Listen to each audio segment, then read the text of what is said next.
Yep. Okay. It having reached the hour of 5:30 p.m., I'm calling the June 18th, 2025 Community Police Review Board meeting to order. Before proceeding, I would like to provide the board members some guidance on how to use the technology at the dais. To speak, you will need to use the mics, which are activated by pushing the talk check or push button. You will need to wait for the chair to acknowledge the speaker before proceeding to talk. Will the clerk call the roll? Member Beasley Day, Member Bryant, Member Byrd, Present. Member Christensen, Here. Member Demrell, Here. Member Grant, Member Smith, Member Hahn, Here. Chairman Solorio, Here. Chairman Solorio, Board Member Beasley Day and Member Bryant are absent this evening.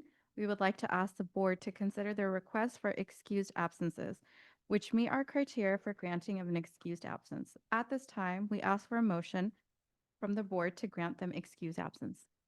So moved. Second. All in favor? Aye. Aye.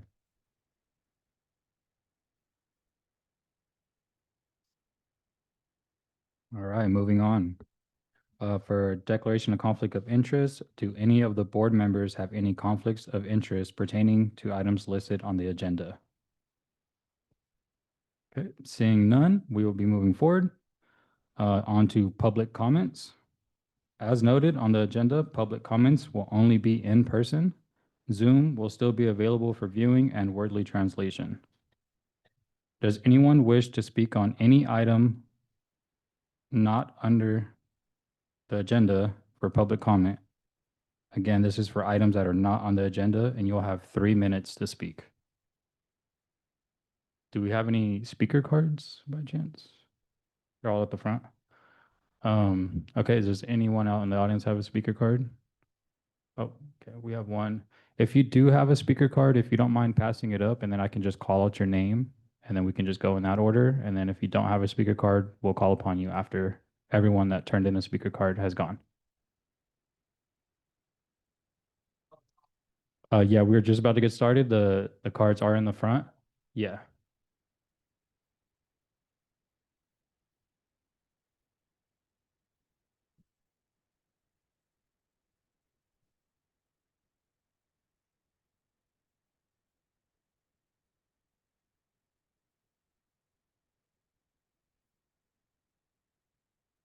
Okay, first up, we have Priscilla.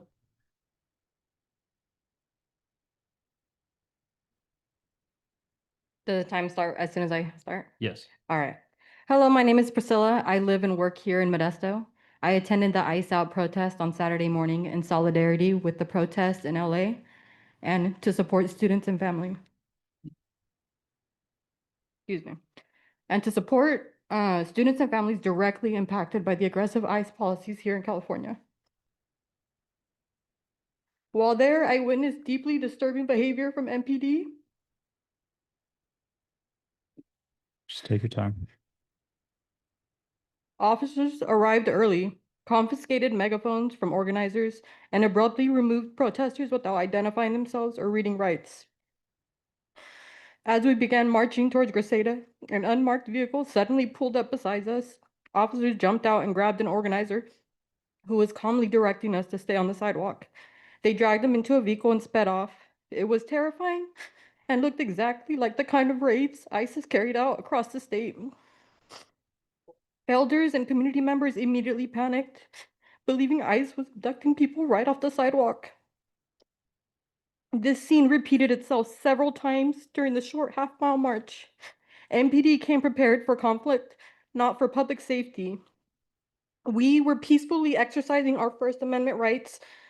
Arrests were reportedly made over face coverings, but COVID is still real. People were protecting themselves and others using medical masks, scarves, or whatever they had access to. During the height of the pandemic, these same coverings were allowed. Arresting people for that now shows that MPD was more focused on finding a reason to shut the protest down than to keep anyone safe. I am disappointed, but I am not surprised. What I saw confirms why so many of us in this community do not trust the police. You say you're here to protect and serve, but on Saturday, it felt like you came to intimidate and silence us. I, along with many others here, demand the following. First, a full repeal of Modesto's Municipal Code 4-23.02 and any related ordinances used to criminalize protests. Number two, an independent investigation to MPD's conduct, tactics, and use of force. Number three, immediate dismissal of all charges brought against protesters and those charges removed from their record. And lastly, an end to targeted political repression of Black, brown, immigrant, and radical voices in Modesto and all across the Central Valley. Thank you. Thank you.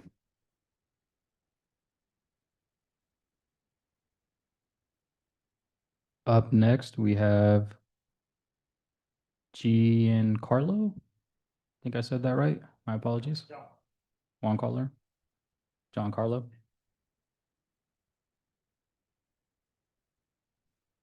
All right, hello, folks. I also want to talk about the issue of what had happened in the Ice Out rally, because we had heard basically that by the way, I am John Carlo from CV BIPOC, Central Valley Black Indigenous People of Color Coalition. And we had heard that our protest was targeted to enforce that previously stated municipal code to show zero tolerance because it was smaller. It was the first rally. And doing that to the larger rally that started in Grisada Park would put officers at risk. Also with the assumption that we would be doing what's going on in LA. And we're all very disturbed by this. Folks showing up, police showing up in military gear, unmarked cars, trying to prevent us from speaking by taking our megaphones. And the thing is that, I mean, I don't understand the point of needing militarized police present for a peaceful protest. Basically arresting people for having a mask. That in no way is a danger to anybody. None of that was for public safety at all. I mean, I just don't understand why we needed that militarized police, like dressed up like in SEAL Team 6 or something for a peaceful protest, okay? And that's what we intended to do, is to protest peacefully. And we know exactly why. It's obvious. It's used to spread fear. It targeted heavy suppression of peaceful protests due to false narratives being spread about these anti-ICE protests. And it's to discourage peaceful protests. That's what it is. Not only that, though, but it's obviously discriminatory. Our rally organizers, and may I remind you, this is Central Valley Black Indigenous People of Color Coalition that organized it. So is that maybe coincidental that we were targeted and not the other rally? There was tons of other people with those flagpoles and those masks. And that right there is very discriminatory. All right. And so, yes, I also agree with what the previous person had said. We also want a full repeal of Modesto Municipal Code 4-2302 and any ordinance used to criminalize protests and violate First Amendment rights. We do want that independent auditor to investigate MPD's conduct, their tactics, and their use of force in this past protest. And we want immediate dismissal of our charges against those arrested, as well as the removal of all charges from their records. And we also want to end the targeted political repression of Black, brown, immigrant, poor, and radical voices in Modesto and across the Central Valley. Because I mean, you can't look at us and tell us that this wasn't discriminatory. I don't know how. I don't know how it's for some reason an issue of public safety for us to wear masks, okay? We did not do anything. Even after folks were arrested, we did not do anything. 3 people under the age 21 houseless were targeted too. How is that public safety? And we want answers. That's what we want. Thank you. Thank you so much. Up next, we have Nick.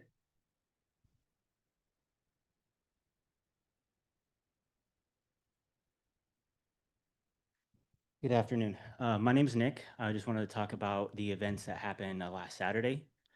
I think what happened on the events last Saturday are just more of a similarity and a trajectory of where we're going, not only in the Central Valley, California, but as a nation as well. You saw specifically people that were protesting peacefully. There was not any type of malice. There was not any type of aggression.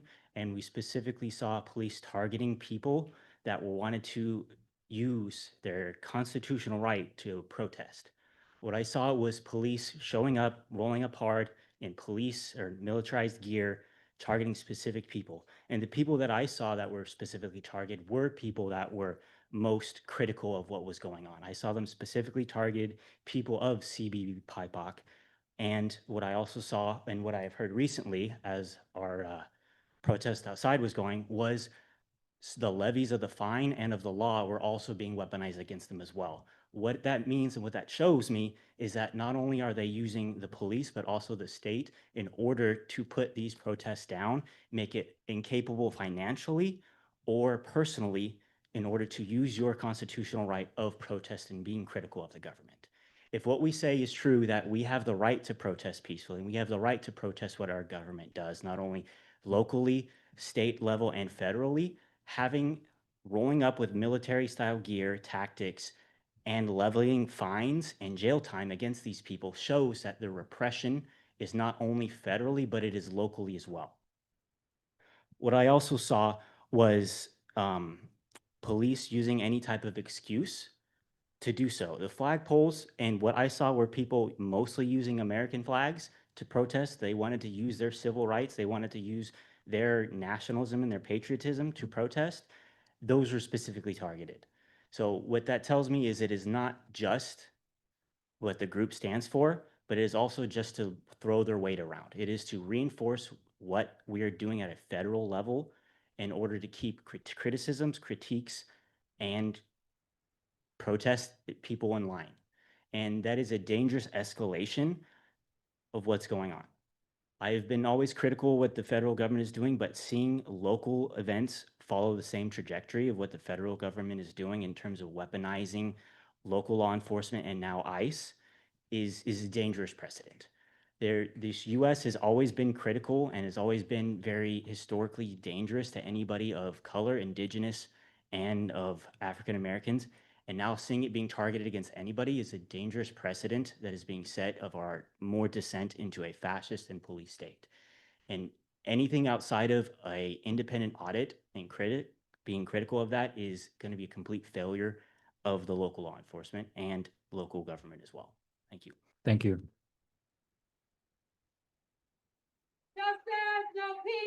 All right. So up next, we have Jaden Gutierrez.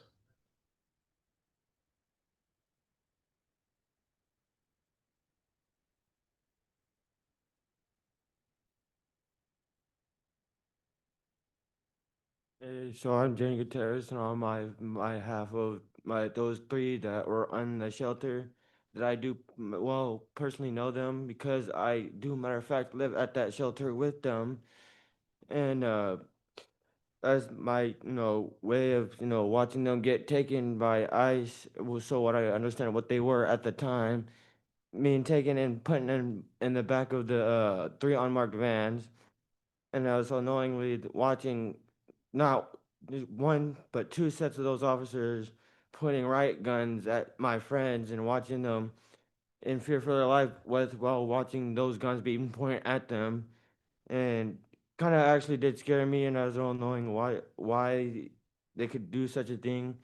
It did scare me, and I did, as I went back home to my shelter where all four of us live, it did kind of scare me knowing that I had to go back home that night watching three of my friends get taken by ICE, put back in three unmarked cars, and I was in fear of what maybe could potentially have happened to three of my friends in the holding cell, and me just being scared on what could have possibly happened to my friends. But knowing that, I got to see him again, knowing that he came back in one piece, I'm glad I got to see them again because I have a little brother who had went through that exact same thing with the police system, and racially profiling, and guns being pointed at him, and I just I'm wanting to having experiences in the past. I wanted to come share my word on behalf of my three friends from the shelter being taken and not being able to make it back on curfew. And yeah, thanks for letting me speak. Thank you. All right. Up next, we have Anthony.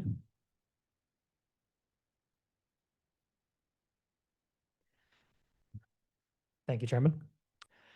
I've shared in this chamber before that I have the privilege of being a teacher in our community. Specifically, I teach American government. And I don't know how I'm going to go back in the fall and look my students in the eye and tell them they have the freedom to protest. Because in our community, we're seeing that trampled on. And it is a gross miscarriage of justice is to see that freedom abridged in that way. In Modesto City School District, we recently changed our dress code within the last couple of years. When there were issues, when it was found to be discriminatory, we changed it. That was the common sense measure to take. If I'm feeling like I might have a cold when I go to work or I'm around a bunch of children where safety should be of the utmost importance, I wear a mask. That's not seen as a threat to safety. That is seen as me protecting my community, doing right by my students. Why that can't be held the same at a protest? I can't see any legitimate reason for holding that standard at a protest, other than the plain reality that it is suppression of our First Amendment freedoms. When you look in this room right now, this is not a normal turnout for a CPRB meeting. The fact that this many people are here, we've got a problem in our community, a problem that needs solving. That's not going to happen if we sit on our hands. That's only going to happen if we change our policies. I feel like our group, Stevie BIPOC, has been very consistent in our demands. But to reiterate, hey, we're looking for a full repeal of Municipal Code 423.0213. I strongly urge the CPRB to make that recommendation to the City Council. Any ordinance is used to criminalize protest and violate our First Amendment freedoms cannot stand in this community. We need to be better than that. Moreover, when we're asking for an investigation by our independent auditor, I see Steven there on Zoom, and he does a great job, but I don't want to wait till next year's annual report. We want to see that as soon as it is feasible. Moreover, immediate dismissal for all the charges against those who were arrested and removing those charges from their records. We have to put an end to the political repression of Black, brown, immigrant, poor, and radical voices in our community. We have to do better. Look at all the people that are demanding that we do better as a community. I'm sure we would all love to be at home right now, but we are here because there is injustice in our streets, and we deserve safe streets. And right now, MPD is not providing safe streets. MPD is providing terror, providing suppression. And why do we spend so much of our general fund on MPD? Why do we have a militarized police force when what we need is community, what we need is safety, and what we need is for our demands to be heard? Thank you very much. Thank you. All right, up next. All righty, up next we have Emily Lopez.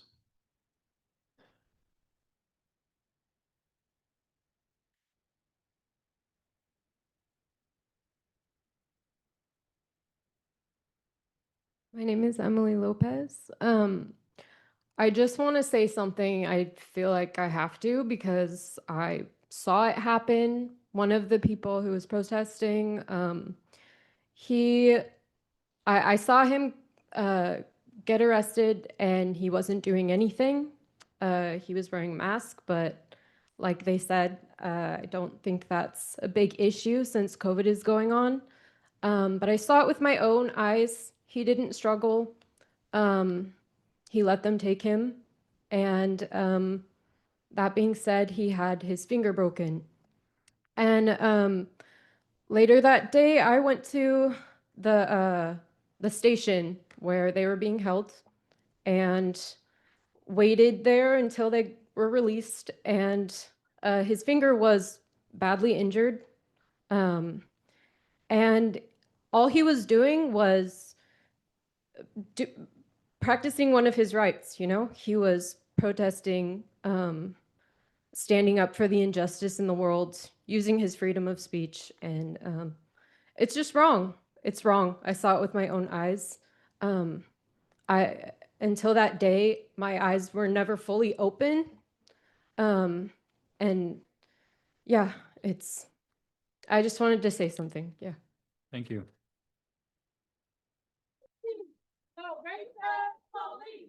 Right, up next, we have Madison Condit.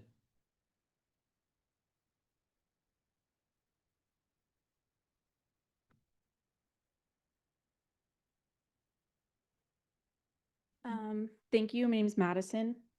So I was really curious as to when this was actually passed. So I would implore everybody to actually go back and watch the city council meeting. It was August 13th, 2019.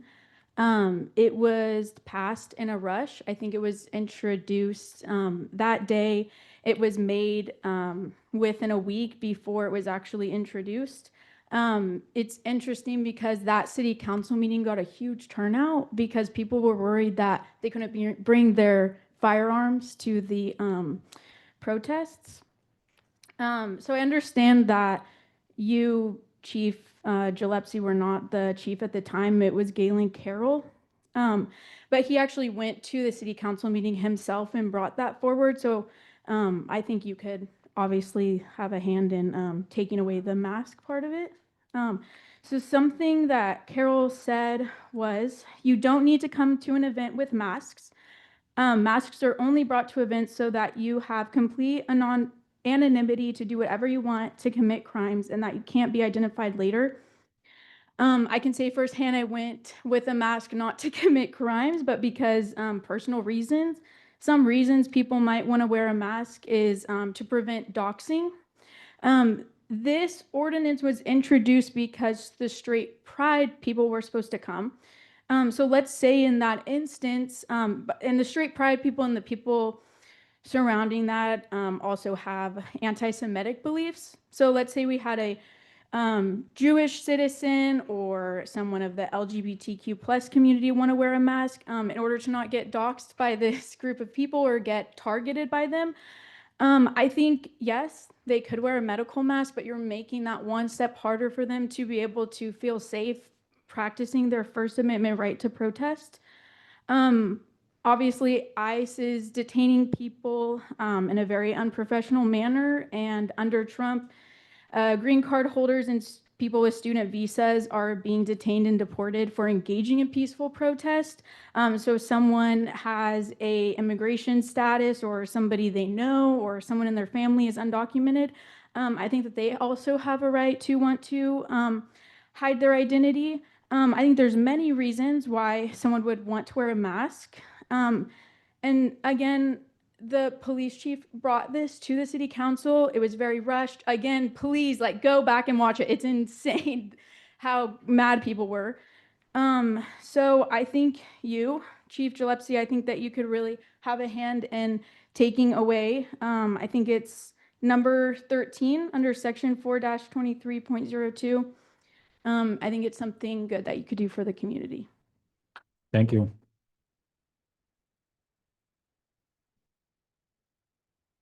All right, up next we have Monica Flores.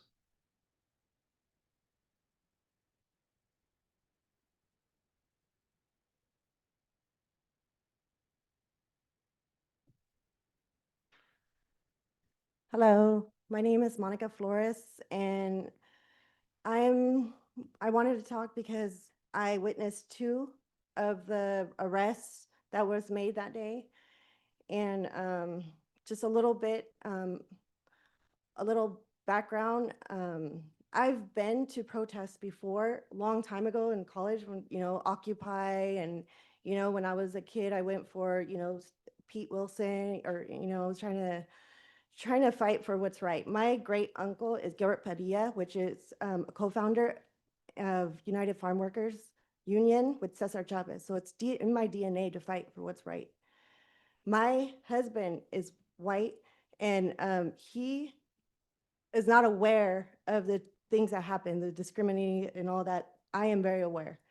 It's happened to me personally and my friends.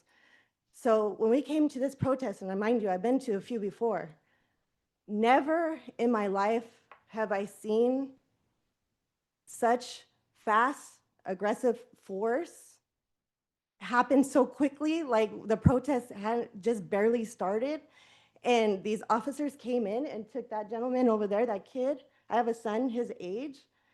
I would have been horrified if that was my son. Took him, he was just standing there, didn't read him his rights, threw him in the car, and then as we started walking, barely started walking, they took that gentleman over there.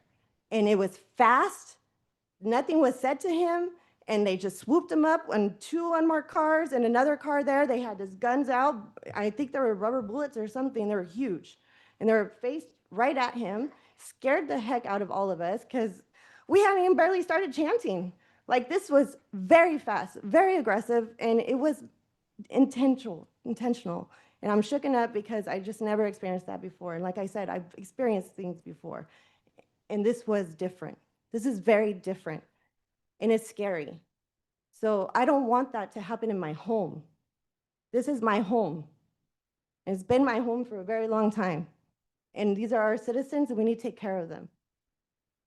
And that's all I wanted to say. Thank you.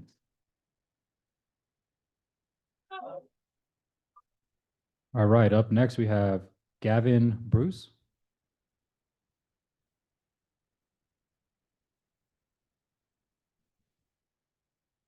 Hi, good afternoon. Thanks for giving me a chance to speak today. Appreciate the work you all do.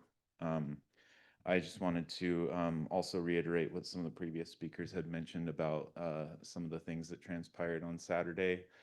I was there at the protest as well. I was in the plaza first, and then we all marched over to the park to join the No Kings protest.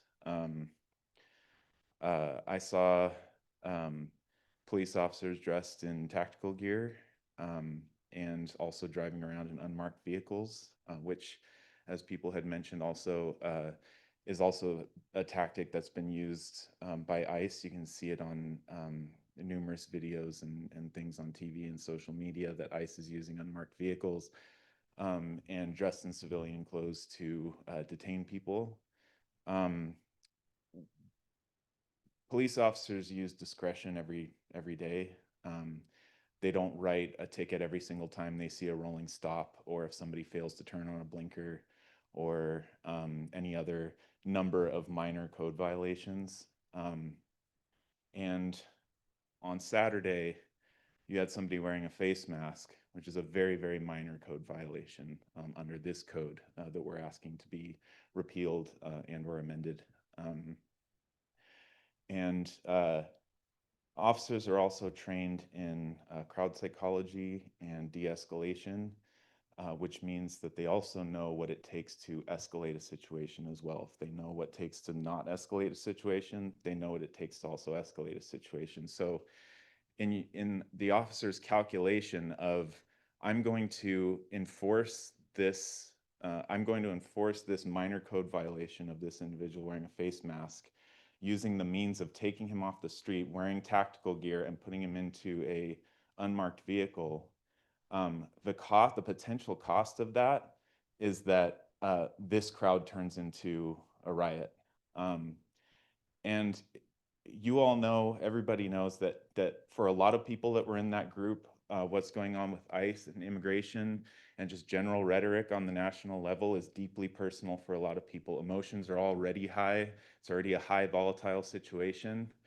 And so they knew that this could be the tiny little spark that could turn that crowd into, that could set that crowd on fire. They know full well what they were doing. And I think it's a testament to the organizers of Central Valley BIPOC Coalition and the protesters themselves that they showed restraint and self-control, and that they didn't do what the police department was trying to get them to do. And I think going out to the other person that had mentioned before, the police department takes almost half of the city's general fund. And think of what a headline that says Modesto erupts in chaos downtown at a protest has, instead of what the headline we got, which is peaceful protest draws 4,000 people. The one benefits the city of Modesto's budget, and the other one shows people that you can have a massive protest and do it peacefully. So I want to mention that. Thank you. Thank you.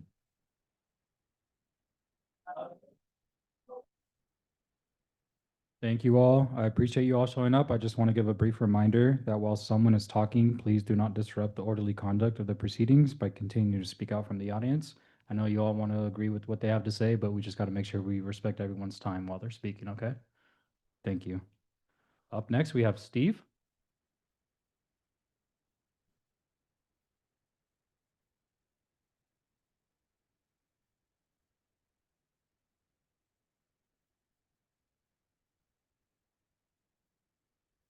Good evening, old friends.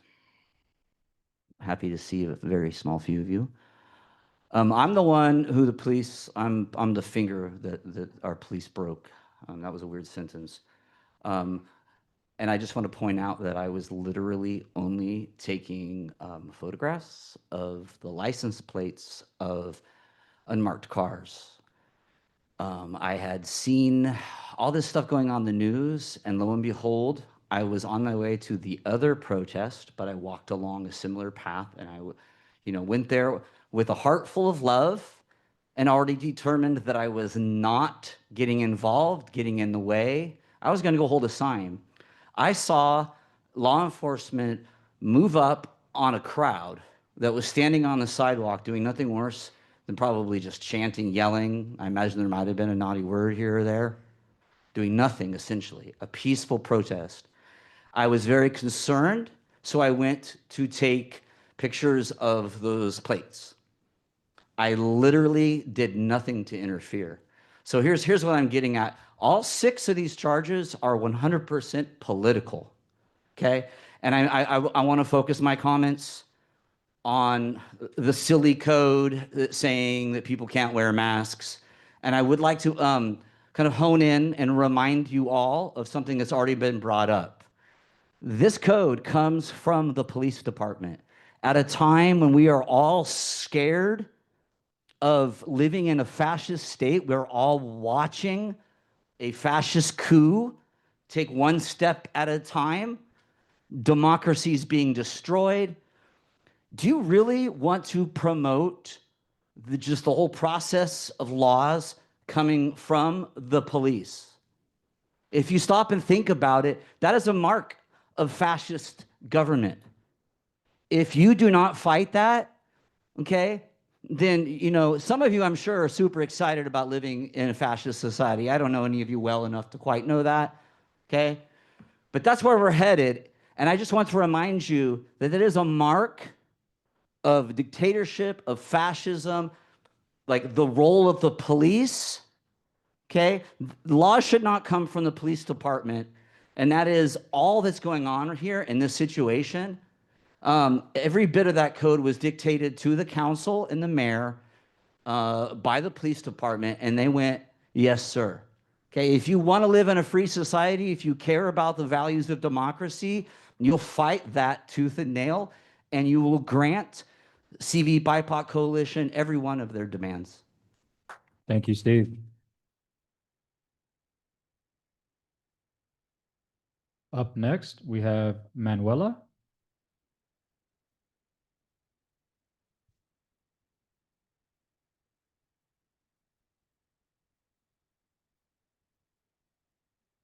Hey everyone, good to see you as I've been to a couple of these. We finally got more people, but it is for a really stupid and messed up reason. And first off, I am a member of Central Valley BIPOC Coalition, Black, Indigenous People of Color. And the chief specifically said that he targeted our group that day because we were smaller and easier to control, instead of going out to the bigger ones. He's shaking his head, but again, this is what multiple people have said to us that he has said. So I'm gonna probably listen to people over cops that are hurting our community. I wanna say a little bit more about Central Valley BIPOC Coalition. We are a community group that cares about our community. We genuinely do. Some of the things that we do is we come alongside our unhoused neighbors, try to get them food, try to get them feminine hygiene products, soap, things that they need because they're living in horrendous conditions out in the street because of our housing crisis.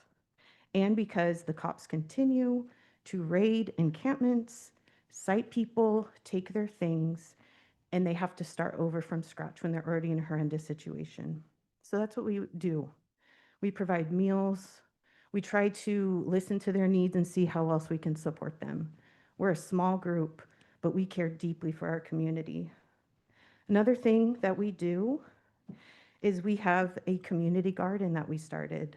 And why am I bringing this up? Because to target us for wearing masks is beyond ridiculous. We are a group that cares about our neighbors, that wants things to change in our community so people are housed, people are fed, people have their needs met, so that we can actually create a society that is not for one people and against a whole bunch of other people. We do believe in equality and equity, and the police are not a part of that. There are actual things that police can do. Susan Bender was a 15-year-old girl, and on April 25th, 1986, she has gone missing. The largest podcast in the United States on true crime actually did a whole episode on her. That case is unsolved. Cops could have been working on that instead of arresting people for this ridiculous mask where we can't wear masks. Another thing, the MPD is going to continue to cost us money to buy tactical gear to hurt people.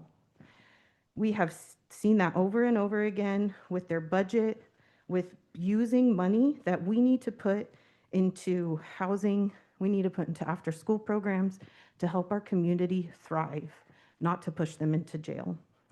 And I ask that you repeal that code. Thank you. Thank you. All righty. Up next, we have Brian.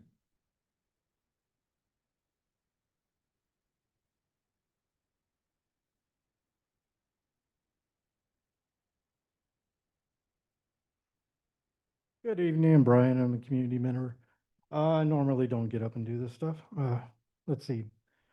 So I wasn't at the protest that day, but what I see in this mask ordinance is major hypocrisy. You can wear the medical one, but you can't wear a bandana.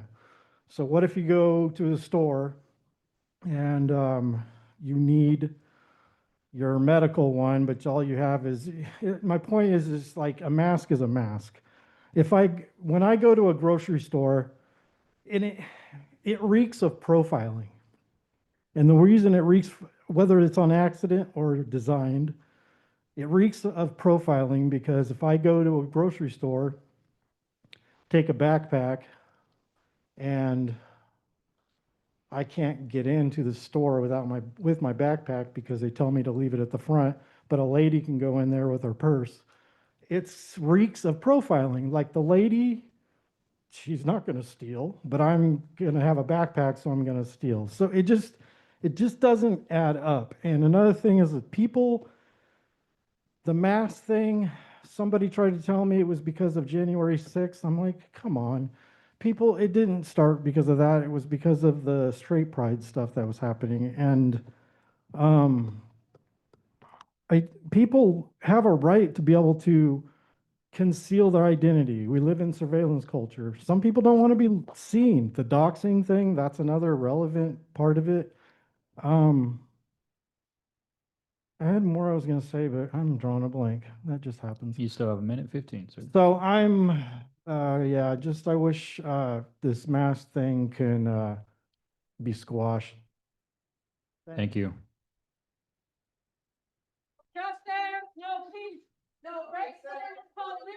All right, up next, we have Alex Garcia.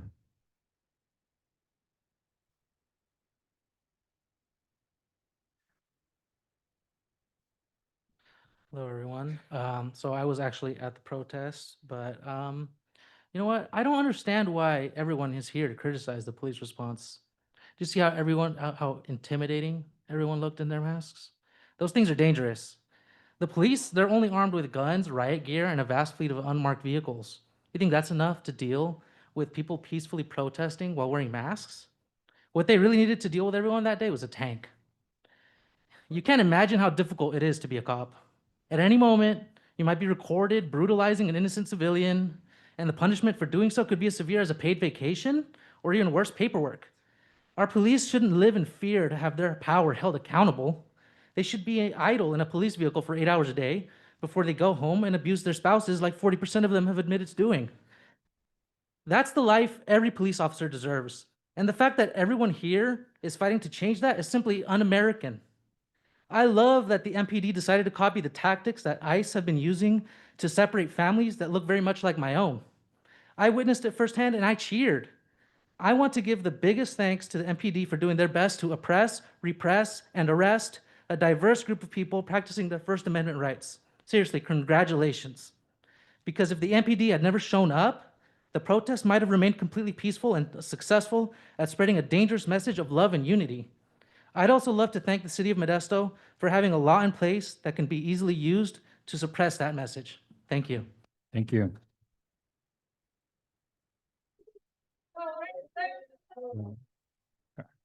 Just 1 second.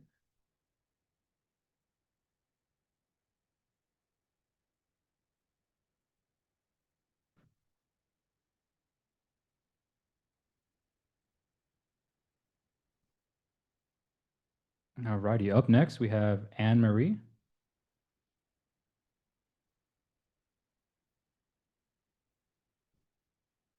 Hello, my name is Anne Marie Salgado. I am also a member of Central Valley BIPOC Coalition.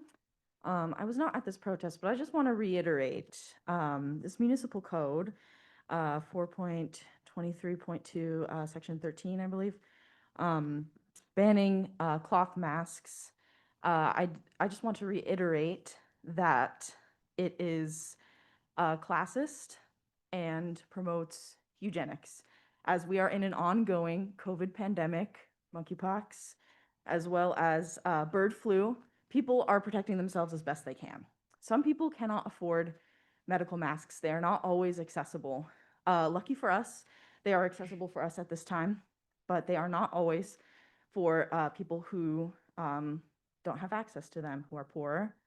This could very much target this vulnerable group of people, and it promotes eugenics, and I don't think Modesto wants to be known for that. So I suggest that this be given to the city council to repeal this municipal code. And yeah, that's all I have to say. Thank you. Thank you.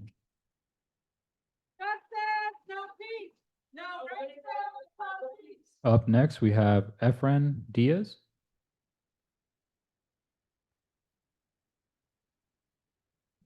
Hello.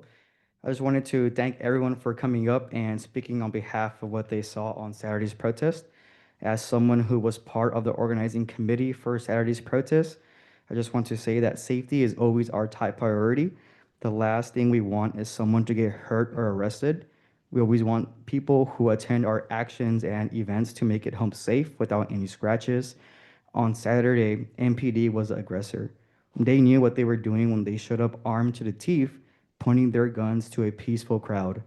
They were purposefully trying to incite violence to start a riot so MPD can use their toys. So we come to you all with 3 demands: a full repeal of Modesto Municipal Code 4-23.0213 and any ordinances used to criminalize protests and violate our First Amendment rights, an independent investigation by CPRB's independent auditor of MPD's conduct, tactics, and use of force at CV BIPOC's June 14th ISOP protest, immediate dismissal of all charges against those arrested, as well as the removal of all charges from their records. And lastly, an end to a targeted political repression of Black, brown, immigrant, poor, and radical voices in Modesto across the Central Valley. Thank you. All right, and up next, we have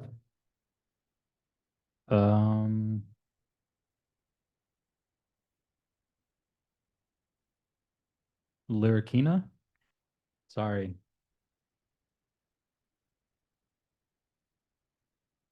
All right.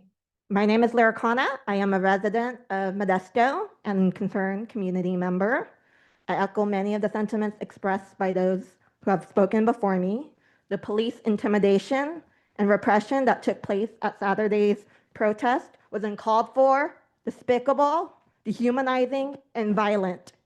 If this is what MPD sees as the best use of our tax dollars, then our tax dollars need to go elsewhere, like permanent housing for our unhoused transition-age youth who are wrongfully arrested and detained. I, as a community member, do not feel safer because grown men in riot gear and unmarked vehicles with guns decide to waste public resources on profiling, targeting, and abusing my fellow community members for simply exercising their rights. Community safety looks like civilians looking out for each other in the face of state violence that is perpetuated by both ICE agents and police officers, both agencies which historically and presently oppress Black, Brown, Indigenous, and poor communities.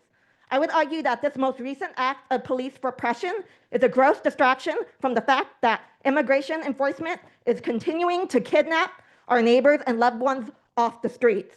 Law enforcement from federal to local need to stop wasting our time and resources and stop violating our rights. Abolish ICE, defund the police. You're welcome. Thank you.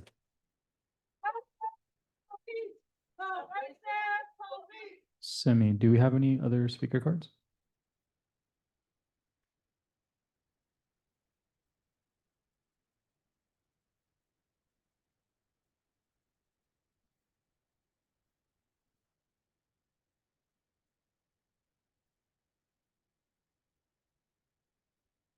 All righty. Up next, we have Nora Garcia.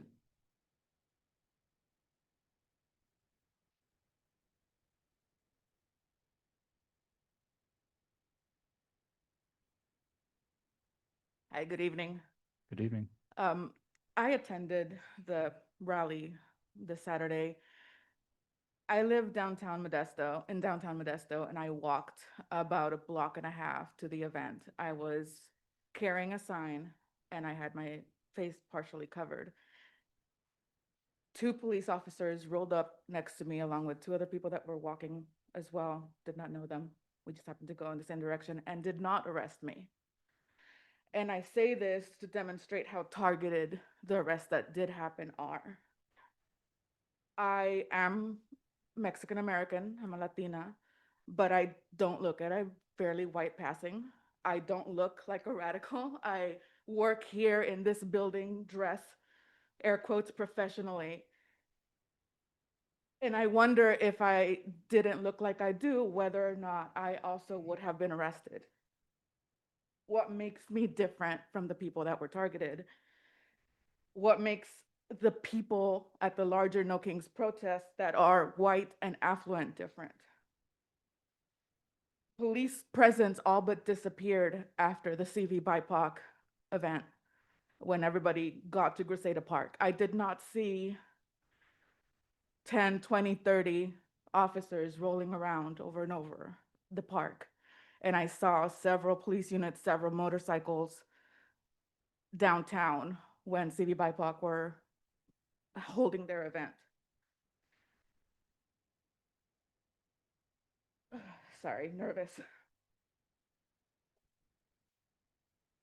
Police are targeting people that they find to be easy targets.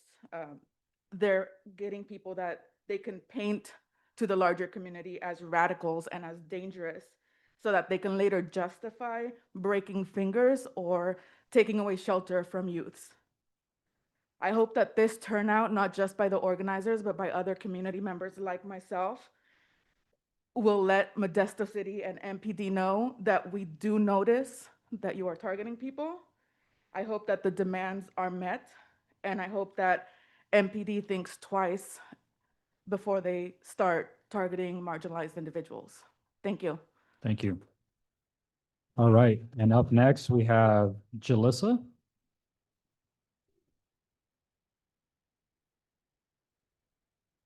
Hello, my name is Julissa. I'm one of the co-founders of the Central Valley BIPOC Coalition, CV BIPOC. If you don't know me, I'm sure you've heard about us prior to all of this happening because of all the work that we've done in the community. And prior demonstrations during the past 5 years, attending these meetings, as some others have mentioned, attending city council meetings. I wanted to mention my opinion about what happened. I believe that these arrests were intentional. There were other demonstrations in the area and other groups utilizing loud sound. And yet, all of the arrests and citations happened within the vicinity of our demonstration, whether it's people that went to attend our protest or people that were walking by. This intimidation is not new, as y'all know. I believe that CV BIPOC and those that attended were targeted, considering that we've been the ones who have spoken up against the police department in the past, advocating for justice for Trevor Seaver and Paul Chavez, who were murdered by the Modesto Police Department. Officers Joseph La Mancha, Samansi, there's quite a long list. We also know that before Trevor was killed, the MPD had flagged Trevor's Facebook post mentioning his distaste for the police department. That in itself shows us local police surveillance. And what we saw this past Saturday is a continuation of that surveillance, them wanting us to see our face, to identify us and intimidate us. We saw unmarked vehicles kidnapping people without de-escalation and without any communication. Hey, what am I being arrested for? Zoink, you're arrested. And we've seen these tactics also from ICE.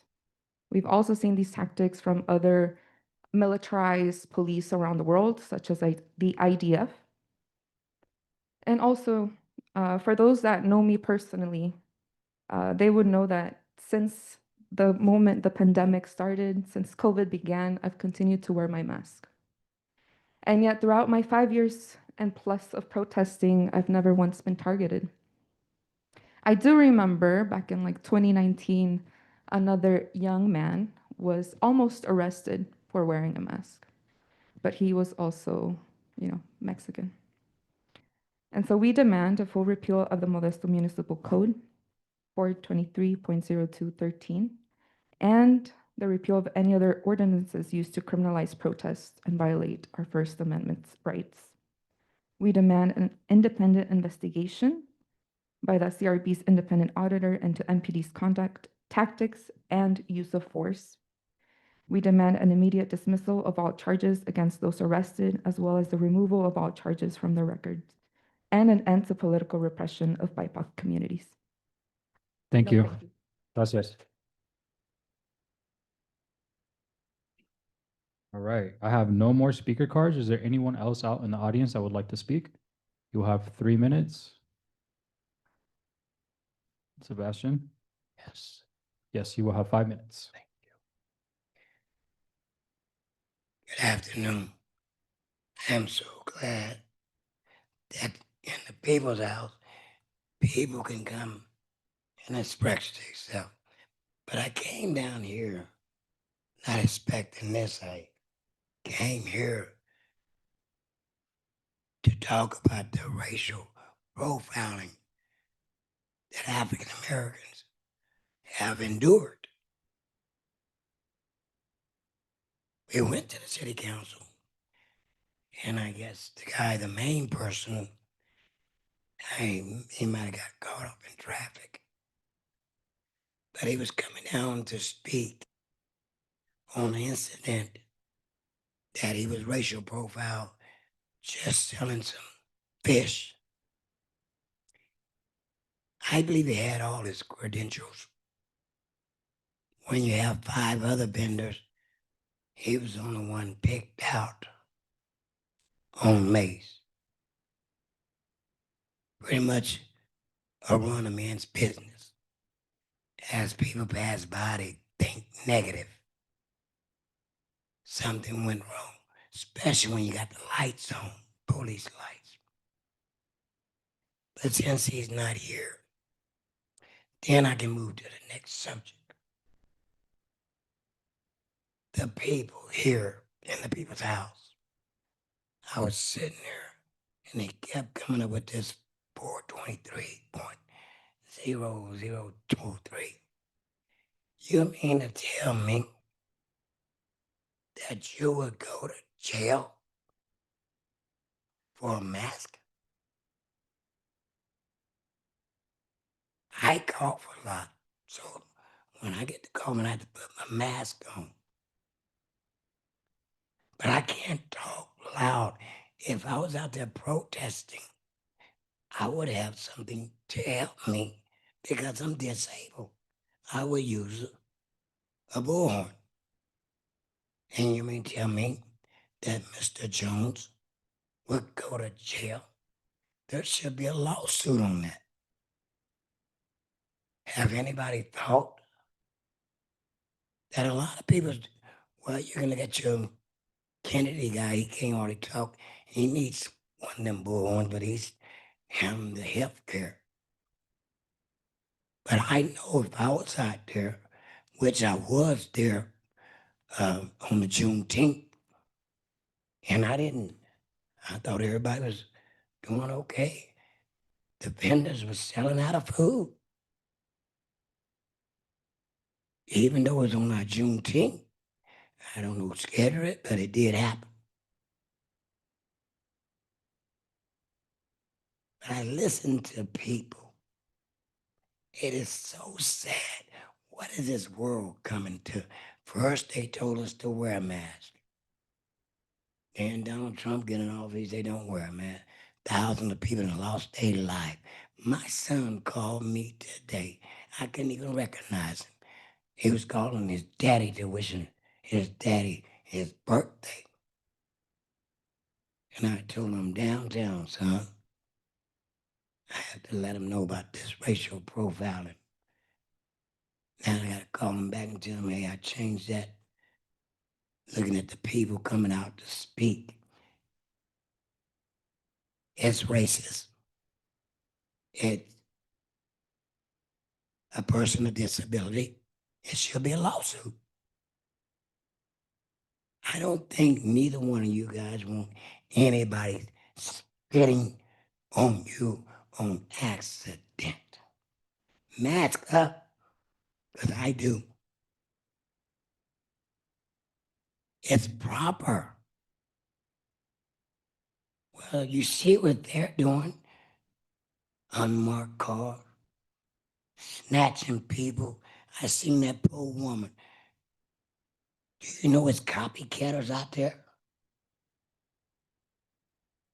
They gonna follow the police and put on a jean and go and get a Batman flash thing there like they the police and snatch somebody up. Is anybody thinking out there? Hello. Let's do it right.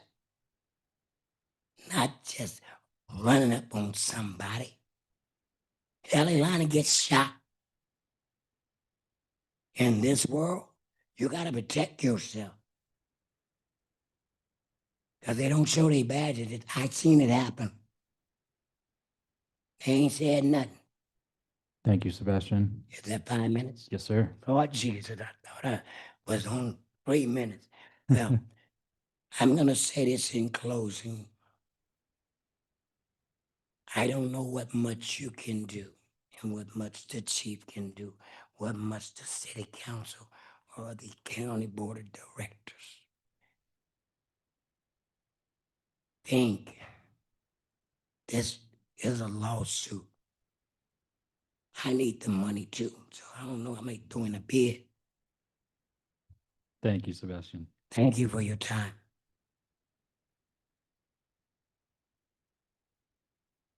All right, I do have another speaker card for Aaliyah Hassett.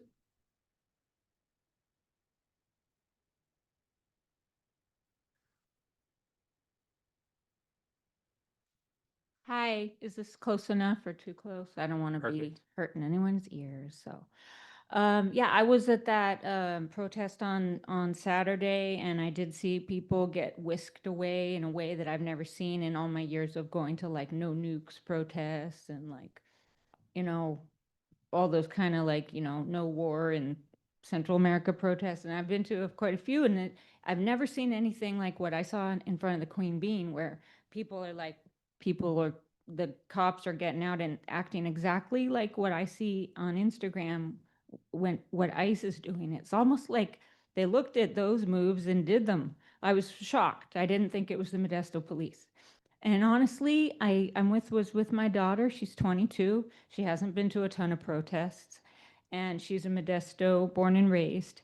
And you know, it's hard for her to trust the police right now, and that's too bad. It's very sad because as women, sometimes we find ourselves really needing them.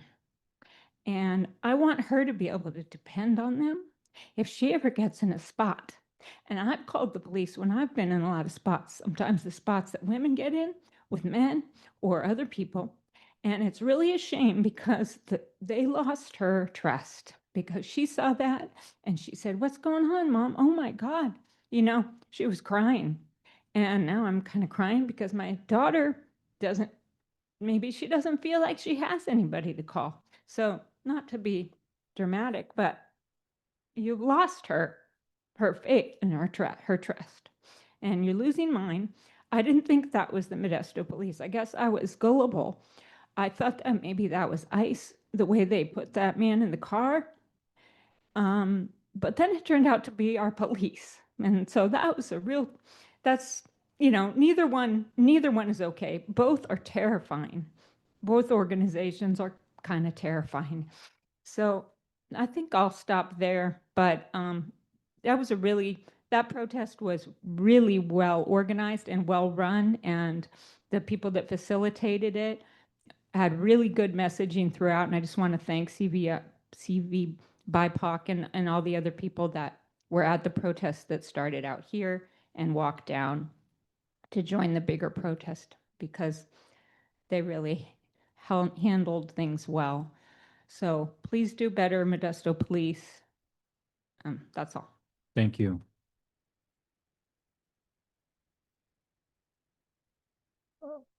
All right. Do I have any other speakers out in the audience? Thank you. Juan Thayas, lifelong West Modesto resident. I want to speak to the idea of safety and trust. The protest on Saturday didn't build any trust with the community as far as the MPD and their engagement with the community. There were some things, masks are a safety issue. Spreading a message through bullhorns or audio amplifying of devices, that's a question of safety to spread the message of how we're going to protest peacefully, how we're going to travel peacefully and safely. And we weren't allowed to have those things. As a community organizer, I work to empower the voices of those marginalized, those that don't have a voice.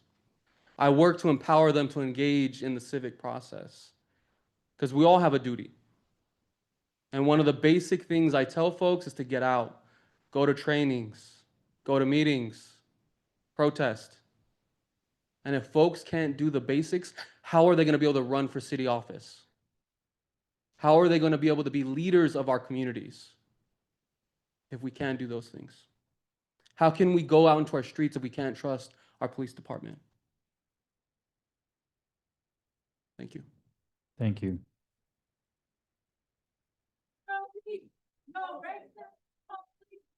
We have one more. Good afternoon, everybody. Jose here. My concern for the municipal code is it hurts my community. I'm from South Modesto. As you guys all know, it's a county pocket. How is that even enforceable? My concern is when my people go out to march, to rally, how is that going to be enforceable? It's not enforceable in my county pocket. The same for West Modesto. Stanislaus County has over 20 county island pockets. How can we play both counties? We have to follow municipal code. Oh, snap, let me take off my mask because I don't know if I'm in city or county. So I want you to consider if we're having these ordinances for the Modesto Police Department, how are they enforceable at the county level? My community is personally affected by this municipal code because it's a county island pocket. So with that, I thank you guys. Jose here. Thank you, Jose.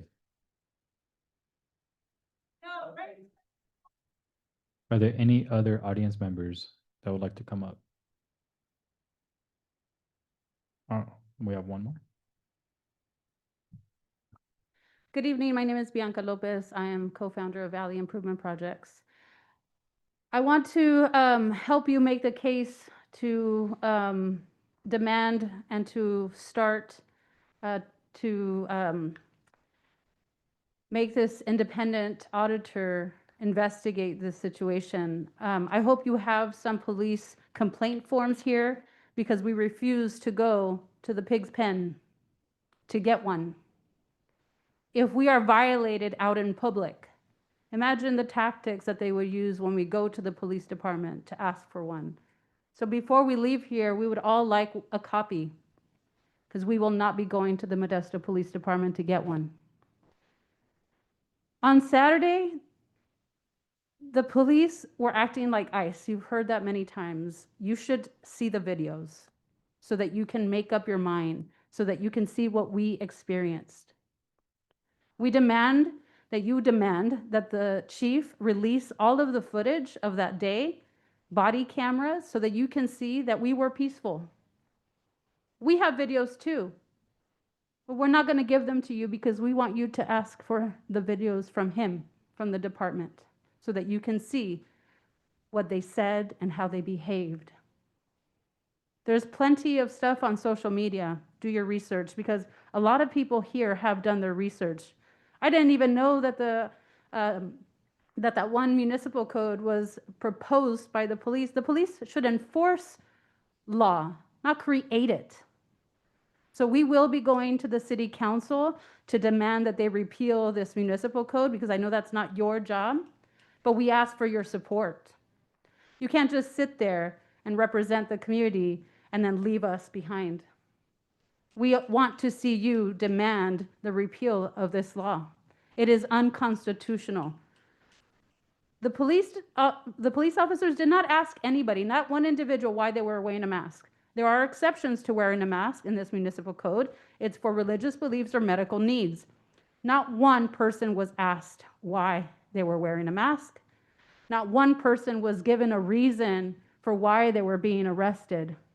They were taken, they were snatched, they were kidnapped, and then they were jailed for almost 12 hours. That should have been a citation. So obviously, this was a fear tactic. The chief said he was observing social media. If he was doing that on our pages, then he would have known that not once did we say to mask up so that you can commit a crime. I didn't know you were the thought police, chief. You didn't wait for anyone to break the law. You just decided to break and to take away our constitutional rights. So did the council. That's the council's fault. But I do want to make sure that you ask for the audit because we do demand a complete and full investigation. We want to see the footage. We want it to be publicized. And then we want them to be held accountable. No justice, no peace, no fascist police. Thank you.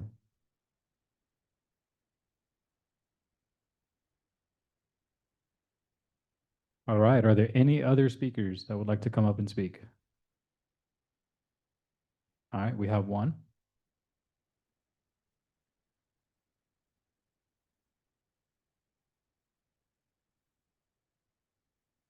Hello, everyone. My name is Jasmine Navarro. I'm a community member here in Modesto. And this whole meeting means a lot to me because I'm related to a lot of police, and we're also Latinos, we're Mexicans. And even on the new hires here, I have a dance group to run off to by 7 o'clock. And someone from our group just got hired in the 2020 new hires. And I have tried to keep communications open and my heart open with the police. And it was pretty disappointing to not see the police standing with our community. It's even my family members that are police decided to not go to the rally. And it's a choice. Your community members and public servants and should protect and serve your community. It's you know, people I know that truly have that little kid dream to want to protect their community and think that the police does that. And it's just interesting that I didn't see any of them there alongside us, standing with us, engaged, interested, but it's almost an air of a different class, that you're somehow better than us. You're not a community member, that you're somehow above us. And I did not feel that my community members were there to protect and serve us at all, but to intimidate. And that's concerning. There's a lot of anxiety within the community. And the most important thing is to build that trust and foundation with the community. And it is continuing to be a disappointment. And we're not surprised or shocked. And every little goal won't be overlooked, every little step. And these meetings are one of them. I hope to continue to attend more.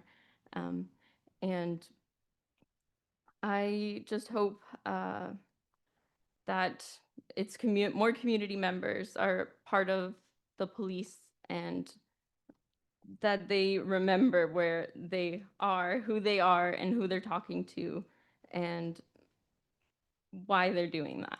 Thank you. Thank you. All right, and this will be the last time. Is there any other audience members that would like to come up and speak? Okay, seeing none. I did want to let you guys know about the complaint form. We do not have them here in person for you, but they are available online. You can just search the Modesto Police complaint form. You can do it on their website. You can also go to the CPRB webpage on modesto.gov, and we all have emails there as well. Scotty has an email, Simi has an email. You guys are more than free to send us emails, and we can get those into the hands of the right people to pass that complaint forward. Can I ask a question? Yes, it's online. Is it, are we allowed to have them at our meetings though? Like, are we able to have them like everyone's able to grab an agenda when they first come in, or a public comment form? Are we able to put that in the front, like at our next meetings or meetings moving forward? I mean, it's just a form. I mean, we're not submitting it. They're going to be submitting it. So Yeah, as staff, we can follow up on that. Thank you, Scotty. All right, at this time, I would like to ask the board to vote on having a 5-minute recess. If anyone can make a motion. Okay, all in favor? Aye.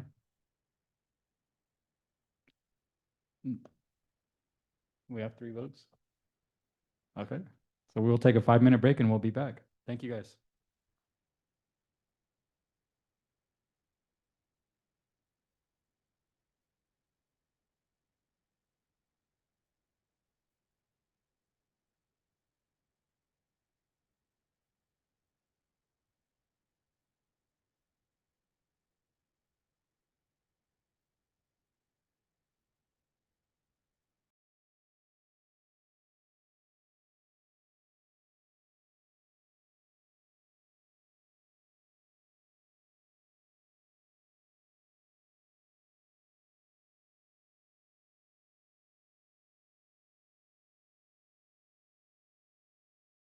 All right, let's make our way back to our seats now, everybody.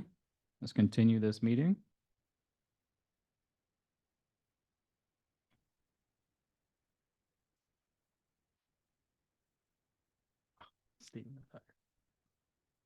All right, moving on to consent item number 3.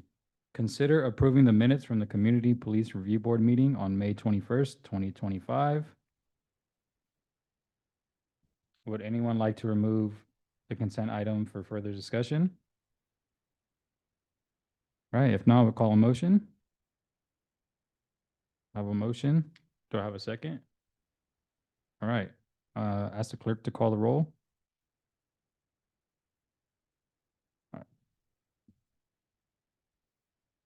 Just as all in favor.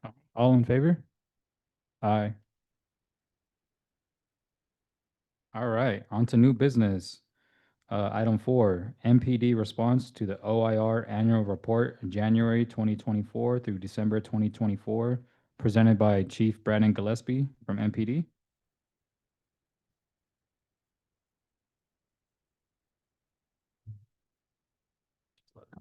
All right, well, good evening, Chair, members of the Community Police Review Board.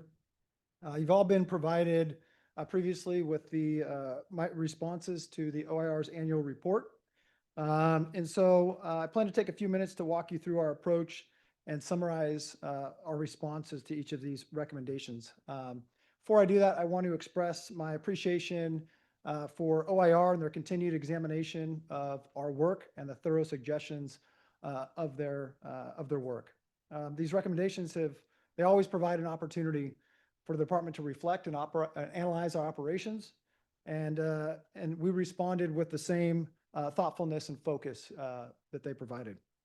So I'll move on to the 12 recommendations. And again, you have the full report. You have all of the detailed recommendations. But I'll summarize what our responses have been. And then obviously we'll be able to take any questions from the board after that. But recommendation 1 suggested that officers involved in shootings should be interviewed before the end of the shift. And this is something that I respectfully disagree with this approach. MPD follows the best practices supported by the International Association of Police Chiefs, including their 2016 and followed up by 2018 guidelines, which recommend short recovery periods from anywhere from 48 to 24 or 72 hours, before conducting these interviews. So our approach, which is often interviewing people within a day or two after an officer-involved shooting, is consistent with these suggestions from IACP. Recommendation 2 dealt with aligning internal shooting review documentation, and we agree with this recommendation, and that one of the things that we're committed to doing is integrating the findings from our major incident review team. It's something that we've had new over the last few years, and include that into the shooting review board to ensure clarity and follow-through. Recommendation number 3 encouraged more timely follow-up with complainants, filing complaints against department personnel. And we also agree with this recommendation. To address this, I've talked to Lieutenant Brian Kleiber about this, that we're going to be implementing an internal goal of initiating contact with complainants within 14 days of a complaint being submitted. Recommendation 4 highlighted the redundancy in case summaries when multiple employees are involved. And we agree with this, and we're working to streamline those reports to improve clarity. They can often be very lengthy, but we don't want to sacrifice thoroughness in those investigations, which has been pointed out by OIR in their reports. And so we're working on that. Recommendation number 5 suggested evaluating the costs and benefits of pretext stops. And while we understand this concern, we believe that pretext stops, when done lawfully and professionally, provide officers with the ability to often address minor violations while professionally engaging with individuals that they contact.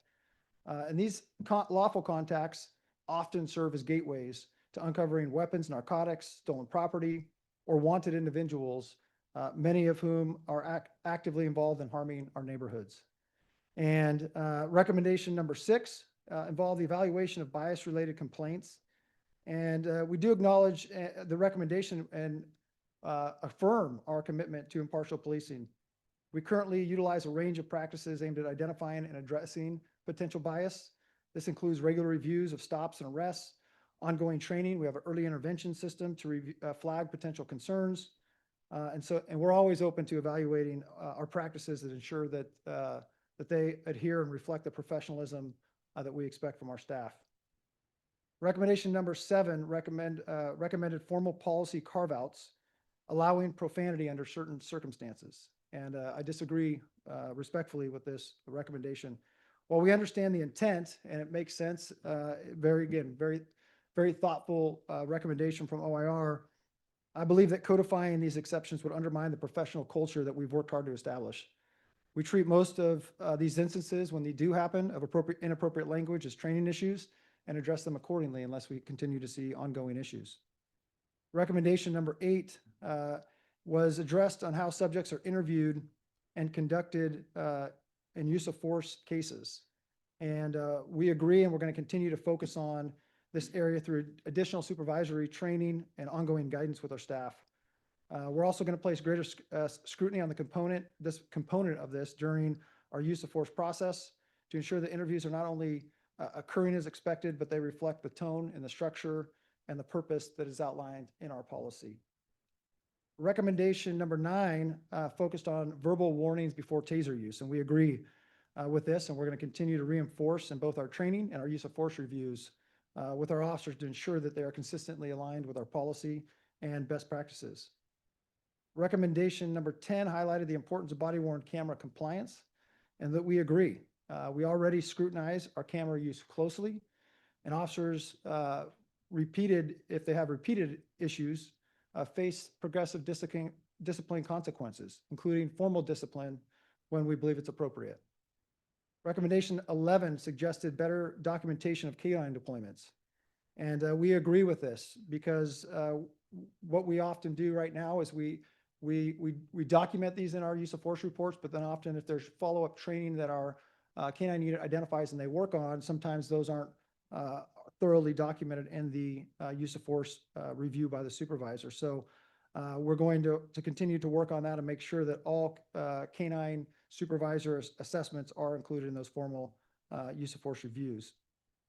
And the final recommendation encouraged us to focus on the implementation of our newer policies regarding documentation and evaluation of de-escalation regarding use of forces.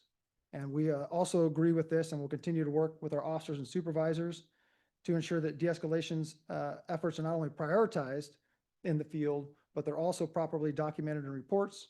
And then those are reviewed and evaluated during our supervisor evaluations, which happen on every use of force. And then obviously deficiencies will be addressed when they are identified. So in closing, I want to reiterate my appreciation for OIR and their comprehensive review of our department's complaints and use of forces. We've always talked about and being a learning organization, and we are. And I appreciate the input and suggestions that they've provided for not just me, but our department to think about as we always strive to improve how we operate. I want to end with saying that I'm extremely proud of the men and women of our department and the culture of professionalism that they carry into the community every single day. And with that, if you have any specific questions on our responses, I'm happy to answer any from the board. Thank you, Chief. Does anyone on the board have any questions regarding this agenda item?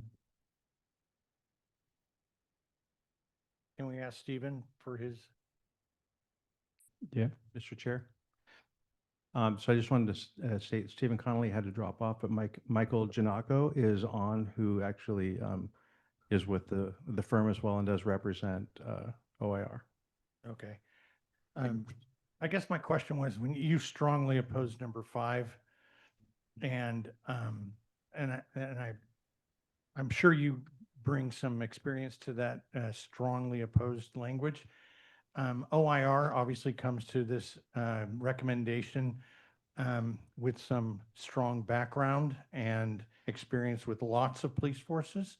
And I'm wondering where's the, if Michael can maybe explain how you came about your recommendation number 5 and what resources and what experience and that led you to make that recommendation that the chief opposes.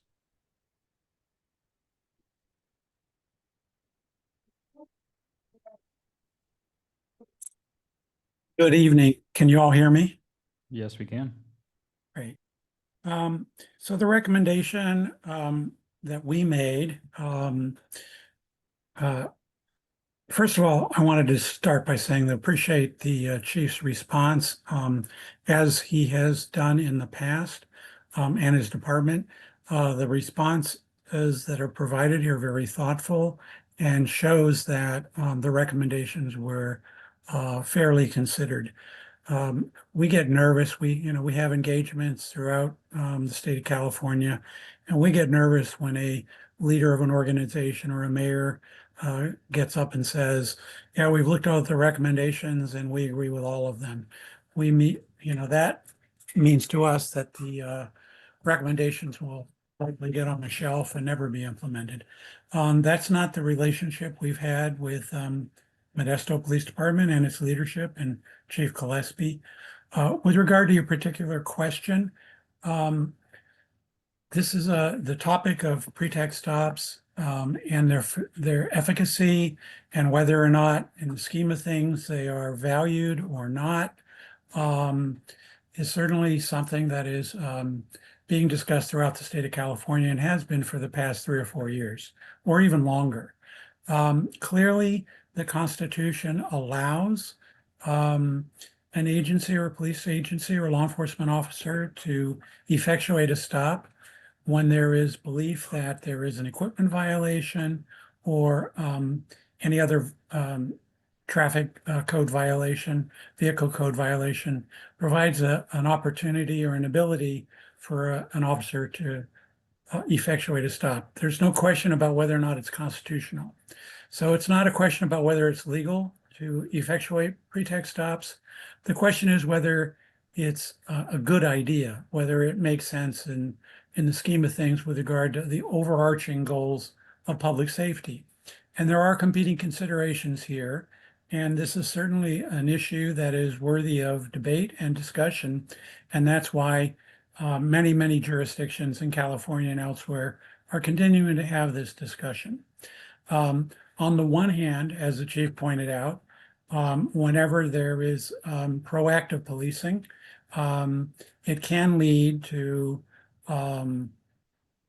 a stop that may result in additional and more serious crimes than the simple vehicle code violation.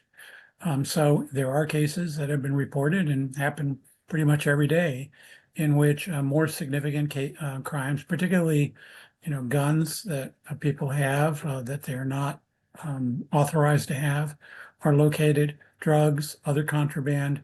It does lead to detection of other crimes. That's the positive with regard to pretext stops. On the other hand, the data suggests, and I'm particularly going to cite the data from the RIPA board, which is the Racial Identity Profiling Act board.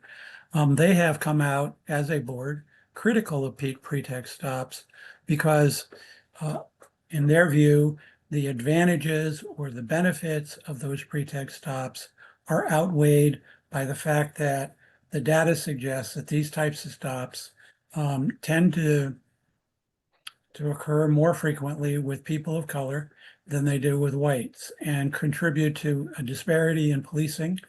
And the board has come out believing that the negatives, the negative consequences, the loss of trust in the community, et cetera, outweighs any potential benefits with regard to the use of pretext stops. Our recommendation didn't advocate for elimination of pretext stops. It really, if you look at the wording of the recommendation, it was carefully worded to indicate that the department ought to consider whether or not in all cases pretext stops are advisable, or whether or not there ought to be deprioritization of pretext stops. It does not call for an outright ban on pretext stops. So for example, in Los Angeles, our city, the city in which I live, the LAPD for the past 2 or 3 years have come up with a policy that limit the use of pretext stops so that they are not to be used for mere equipment violations. So the air freshener on the rear view mirror, the brake light that's out, not having a front license plate, things like that, expired registration. In LAPD, they are limited to not conducting pretext stops under that consideration, with the idea that the hope is that that will reduce the disparity we see in our city with regard to the way in which pretext stops are effectuated in Los Angeles. I think the jury is still out. The LAPD is continuing to report to its community about the results of this. And I think that discussion will continue. So while we respectfully continue to agree to disagree with regard to the use of pretext stops in all situations, we certainly understand that there are competing considerations and respect the police departments and the police department's leadership's perspective on this. Thank you. Is there anyone else on the board, or did you want to respond to that? No, I was just trying to, I know that member Damerel said that I strongly disagreed, so I was actually looking back through my stuff, or maybe I said it at the beginning. And I think that's why I said we appreciate OR's focus in all of this. And so I was kind of looking through my responses. And I want to agree with Mr. Giannaco that this is has been for a long time in many communities, the value, the pros and cons, just like they pointed out in the report of pretext stops. So it's not a cut and dry issue. And when I said I strongly believe, and I was looking at my words here, and this is, and police services in a fair, impartial, and constitutional manner by protecting the community. And so that's where I strongly believe in doing those things. And obviously, we may have difference of opinions on the value of pretext stops and that sort of thing. But I go back to something I said in this response, is that in my opinion, that the key to maintaining legitimacy, because that's where the argument comes across with pretext stops, is the focus or the disparate treatment of people.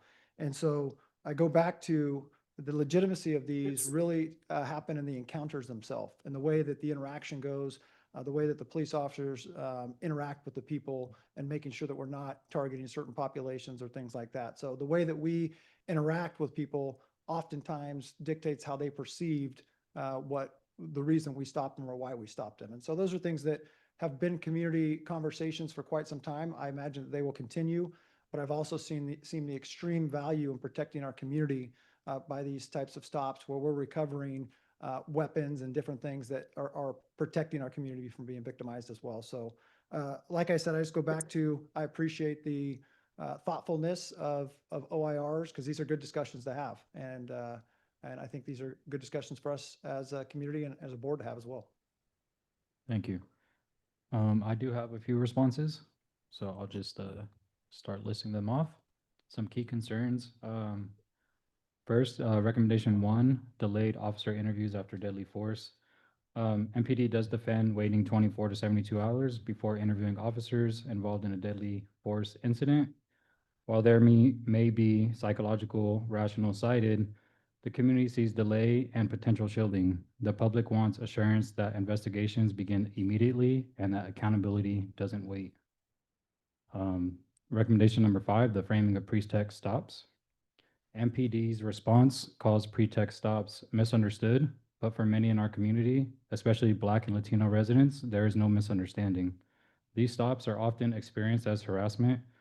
Legality alone does not justify the harm that is done, and what we need is data. Who is being stopped, how often, and what are the outcomes? Recommendation 6, bias investigation, lack transparency. The department says it reviews officer stops for bias, but there is no public access to this process. Internal monitoring without external visibility or verification does little to build trust. Recommendation 7, profanity policy remains vague. Rather than clarifying when officers' language may be acceptable in high-stress situations, MPD chooses not to revise its profanity policy. This creates confusion for both the public and officers and leaves too much to discretion, which is when inconsistency thrives. And lastly, the lack of measurable follow-through.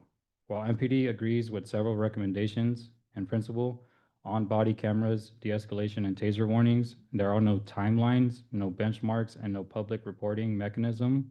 Without those, there is no way for the public to know whether change is happening. And those are just a few of my key concerns from the response.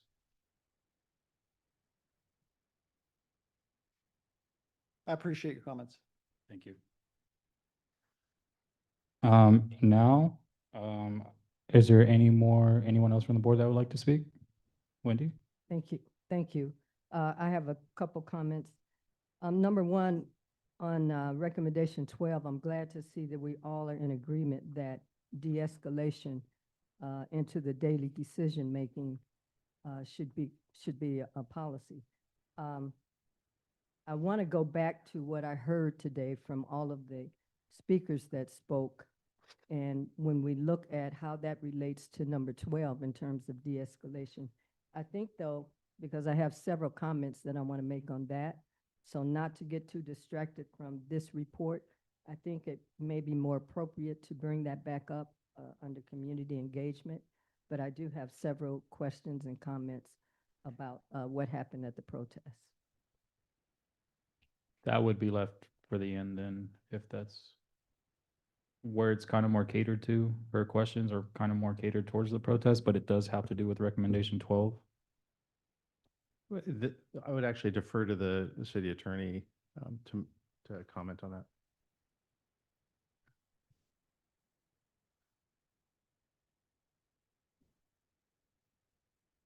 My question, City Attorney, was, we were talking about item 12, which talks about de-escalation.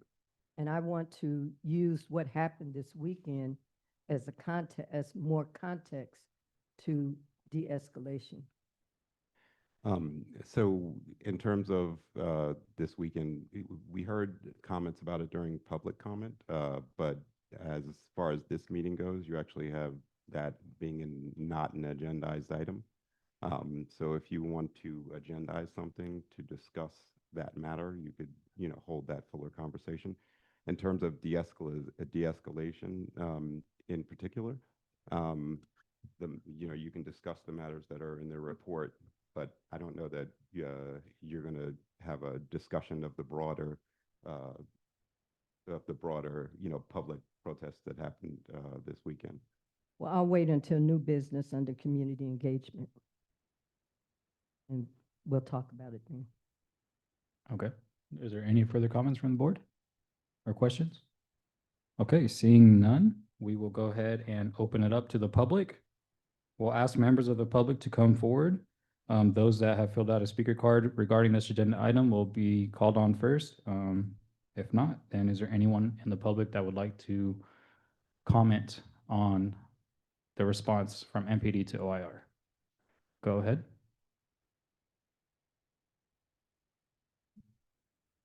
Thank you, Chair. We've heard many times in this chamber and throughout the community that the Modesto Police Department is a learning organization. And I do find that claim to be less than credible here when I look at the response to these recommendations.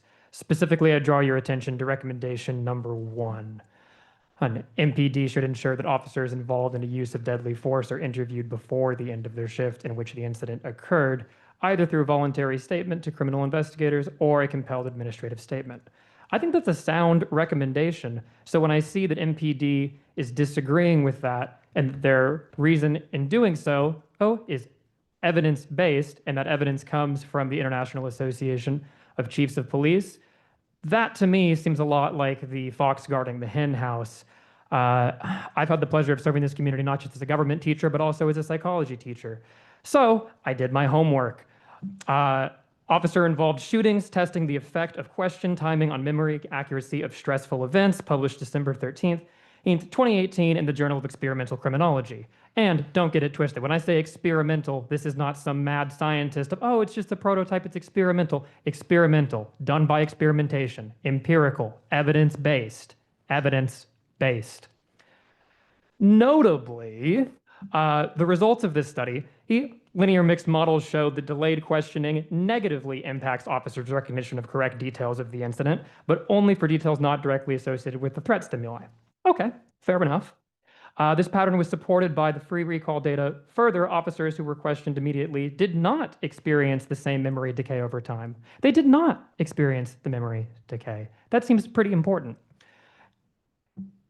To me, this shows that the evidence is inconclusive at best. I can't say that this documentation and this study is necessarily better than the one cited by the chief. I'd point out that it's more recent. I'd point out that it's not published by the International Association of Chiefs of Police, which might lend it to be more credible in my mind. But if that's the case, why not conduct an interview before the end of the shift and then another one in that 24 to 72 hour window? If memory recall is truly improved at that time, I'm having more information and having 2 different statements. Okay, we recognize that memory is faulty. That is something that comes up anytime there are incidents like this. But wouldn't having more information help people make more informed decisions?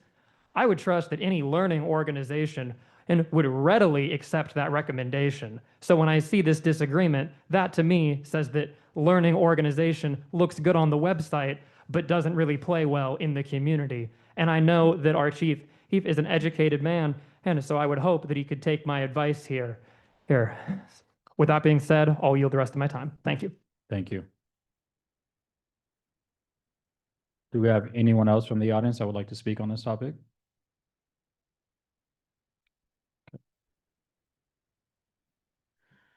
I have a couple of questions for the board, and maybe Mr. Janako what's next? So you have a report and some proposals, and the chief said, no, thanks, we're doing just fine.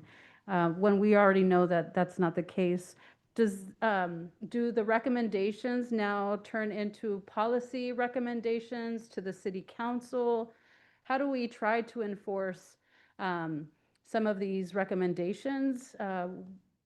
Because obviously the chief isn't interested in improving community relations, as we saw on Saturday. On Friday night, before the protests, the police department placed new cameras in the plaza because they knew that we were going to be protesting. Hence, another reason why there was no reason to arrest people for wearing a masks if you are recording us 24/7. Right? So that doesn't build trust. The no thanks pieces from the chief are unacceptable to me, and I'm sure that they are unacceptable to many who are here today and who probably haven't seen the report but will soon. So I really would like to know what are the next steps if the chief is giving us the finger here. The value of pretext stops. We already know that racial profiling happens and that they use pretext stops as an excuse. And the chief here said, oh, but then we'll find drugs and weapons. I believe he just admitted to violating people's rights. And so I want to make sure that people know how to exercise their rights and do not consent to any searches. So I will do my best to educate community members by hosting Know Your Rights workshops. And I think that the board should sponsor some of those as well throughout the community.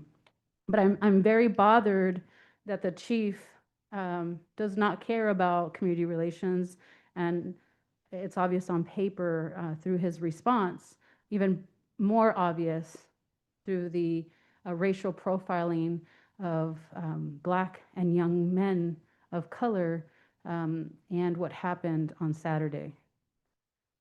I'm very disgusted.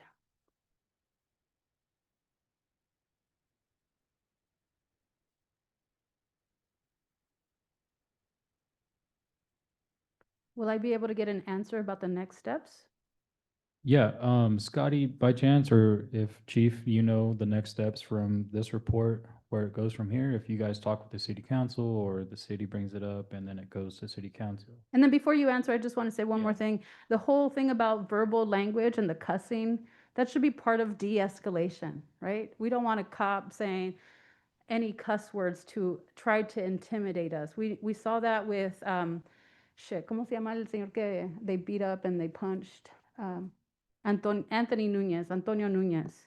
That officer was very loud and very rude and used very vulgar language. And that man, all he could do was defend himself. Thank you. And I'll look for that answer for you. And I believe we have one more. Thank you.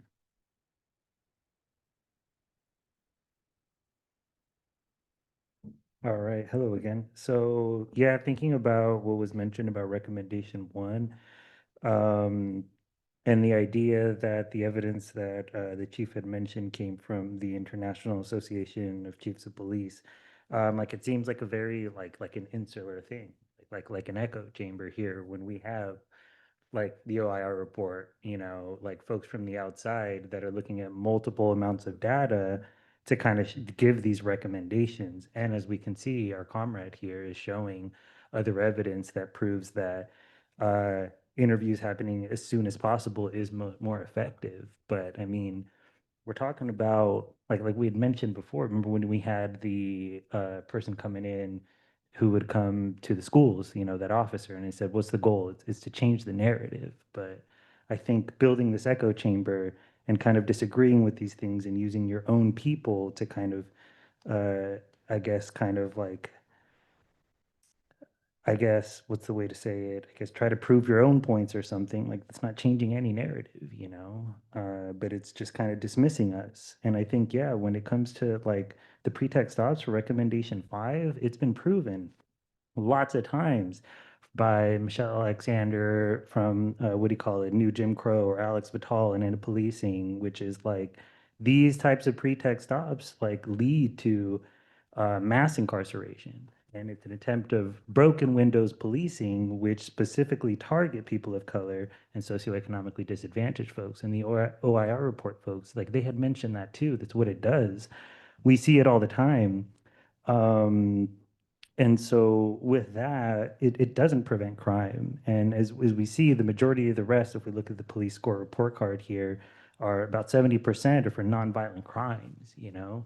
And it doesn't really do too much to really prevent anything very seriously. But what it does is it incarcerates more folks, and specifically folks of color. And I don't think we can say that like what happens in those pretext stops depends on the folks that they interact with. I think that's like a victim blaming tactic, you know? Like, for example, I got pulled over for speeding, and it goes into, well, you're showing signs of drinking. And it's like, y'all, I never drank ever in my life, as you can see the back of my shirt. To be drug free. But, you know, and it wasn't anything that I had done. Or even too with the profanity, as we can see, even with like the shooting of Trevor Seaver, like that, there's massive amounts of use of profanity when that dude was murdered. And I mean, what about, this wasn't in an MPD, but with the sheriffs, with recently Joshua Rhodes. For some reason, because he seemed to have an attitude, he gets tased, he gets beat, he and his partner. But yeah, we can't hold the police accountable for kind of, you know, showing profanity or anything like that. I think that's contradictory and stuff. But also just, I also agree with what Nico was saying with a lot of what he had mentioned, and I appreciate you kind of saying that. Thank you. Thank you. Nico? Oh, hi. It's over here. Do they? I don't know. Can you? I think she'll just turn it on. Is it, okay. My memory from last OIR report is that it's transmitted by staff, by you, Scotty, to the city council. Is that?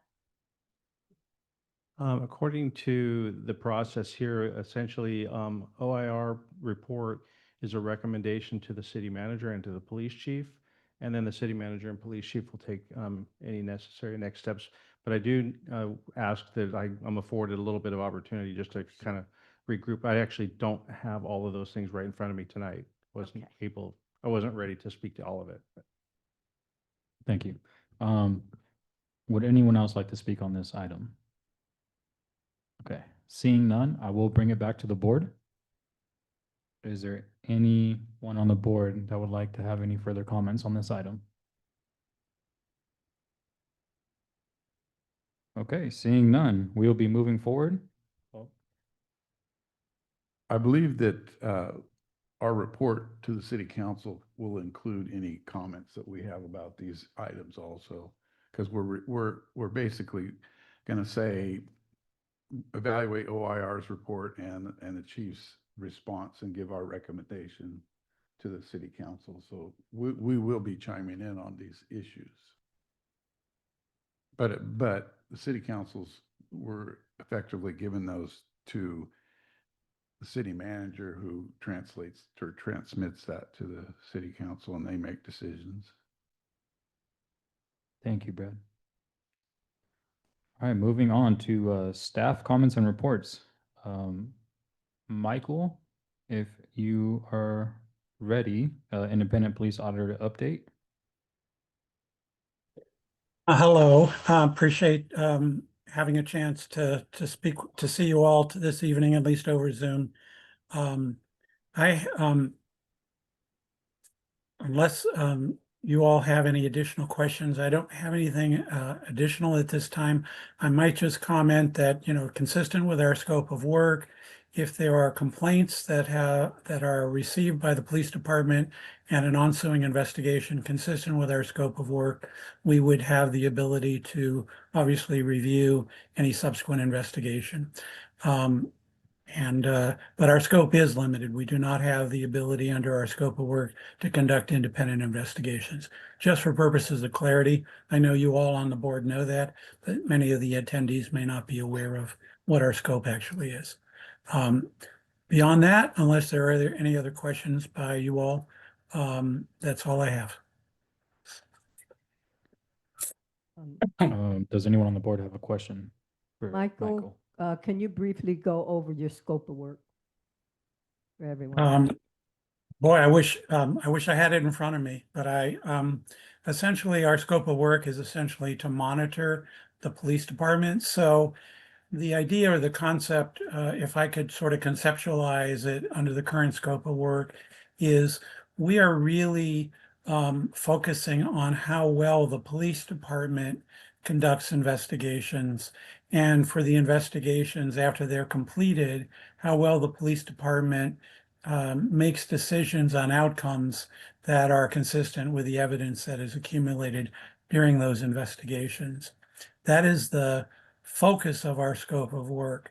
So hypothetically, if a complaint comes in alleging a policy violation, the police department will review that complaint, conduct an investigation to the degree that the complaint implicates potential policy violations, make a determination or disposition, as we call it, on outcome. And then in cases in which there are founded, come up with a remediation perspective, that is discipline or some other intervention appropriate and geared to the violation. Our work is that upon completion of the department's work, we have an opportunity to review all of that. We get to review the strength of the investigation. We get to review the reasonableness of decision makers' decision with regard to outcome and consequence. And then we have the ability to write a public report on how we feel the department did in these very important areas of responsibility. So that's essentially sums up what our responsibilities are for the city of Modesto.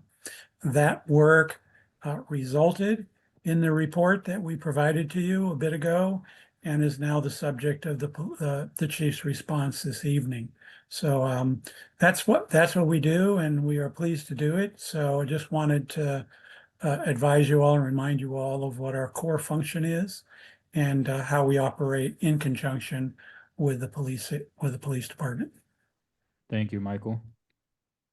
All right, does anyone else on the board have any questions for Michael? No, seeing none, I will open it up to the public. Does any member of the public want to come forward and have a comment on this? Okay, we have one. And about this, you mean what Mr. Janako just shared? Yes. Okay, so I do have a question. I would like to submit a complaint against the chief. So who would oversee that complaint and do that investigation? Is it still the internal department? And then how do I know that the chief isn't going to be intimidating anybody part of that investigation? And my complaint would be for the chief because he targeted our community, our march. He violated our rights by allowing the police officers to, or actually telling them to go out and act like ICE and kidnap people. He also was watching our social media and claimed untruth things to others. He said that he knows for a fact that we shared and recommended that people mask up, which is not true. So what is the process, and what can we expect when we all submit a complaint, whether it be against the chief or his squad? Because I am concerned that if the independent auditor isn't going to review it, we do ask for an independent review.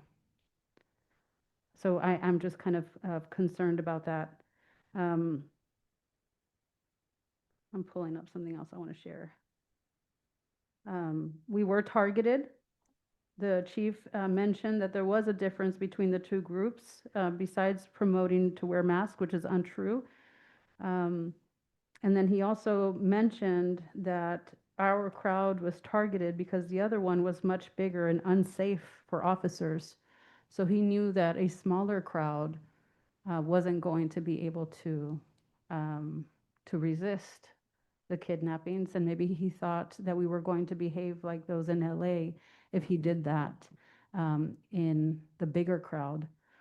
Although what he watched on social media and the news about what's going on in LA was very much not what was actually happening at the majority of the communities in LA. So I'm just really concerned about the chief, and I wish he would step down after what happened on Saturday. But how would this go? Scotty, do you So have I can say that there is a whistleblower hotline that's available on our website. It actually has all of the information. That there's a toll-free number, and it actually has an email address. You can report things anonymously, and those are submitted to the city manager and to our city auditor. And then it's followed up from there. And that's all located on the city website? Yes, it is. Yes, it is. And so if you just if you do a search for City of Modesto whistleblower hotline, it'll take you right there. Thank you, Scotty. All right, is there anyone else that would like to come forward and make a comment regarding the independent police auditor update? Okay, seeing none, I will bring it back to the board. Ask the board if there's any further comments. The police city auditor update. All right, seeing none, I will be closing that and we'll move on to item number 6, board comments and reports. At this time, board members may make a brief announcement or report briefly on his or her activities. First up, we have policy goal number 8, review the use of force policy to minimize likelihood of death resulting from use of force. We haven't met since our last meeting. So nothing new to report from the subcommittee. I don't know if Austin has anything to add. Yes. Got the opportunity because it is use of force, so I'm able to say what I kind of want to say here. I did go to. I'm probably ain't supposed to say that, but I went to both. I went to both protests. And I do have to say this because I feel like everyone in the room can kind of feel this because of all the stuff that I've kind of heard today. And especially me that comes from a very much of a protest family and a protest background, and having all of my family and some of my family members, you know, a part of BP. And so I do understand like the point of protesting and et cetera. As you guys know, I do have a young daughter. I take her pretty much everywhere. I probably shouldn't take her to some of the things I do take her to. But however, I did take her to the first one, okay? And so as we're walking up, things are happening, right? As you guys know, you guys spoke on it today. And so my daughter is 3 years old, and of course she got scared. But then in the midst of her being scared, she asked me like, what is going on? What are they doing? Because when I tell her about police department, I'm talking about all of the positive things. Like, as you guys know and have grown with me throughout the civilian police, the community police review board, you guys know how I felt about the police department upon starting, going through the community relations and everything. And so I've been pretty much preaching positivity to her for a very long time, since she's pretty much been born. And so when she saw that, she immediately got scared and was like, what are they doing? And I had to take her back to the car, and I kind of had to explain some of the things I was taught as a kid. But she was telling me like, well, I didn't know those things happened necessarily. So then let me bring it correlated to you guys. Like, so later on, obviously it was a Juneteenth event. That's when everybody was at. And so, like I said, like we talked positivity about the police department. She saw a couple of police officers that she knew and that we both knew in a police car, and they wanted to give her a sticker. What did you guys think that she acted when they offered her a sticker? She was not only didn't she not take it, she was scared for her life. She was looking at me like, I don't want to go over there. And she was looking at me like, should I go take it? And the officer was being polite. He was like, I see you eyeing the sticker, come get the sticker. And she got closer to me. It was all because of what she saw in the morning time. All this stuff I've been preaching to her for 3 years. She's 3 years old. That went out the window the minute she saw that.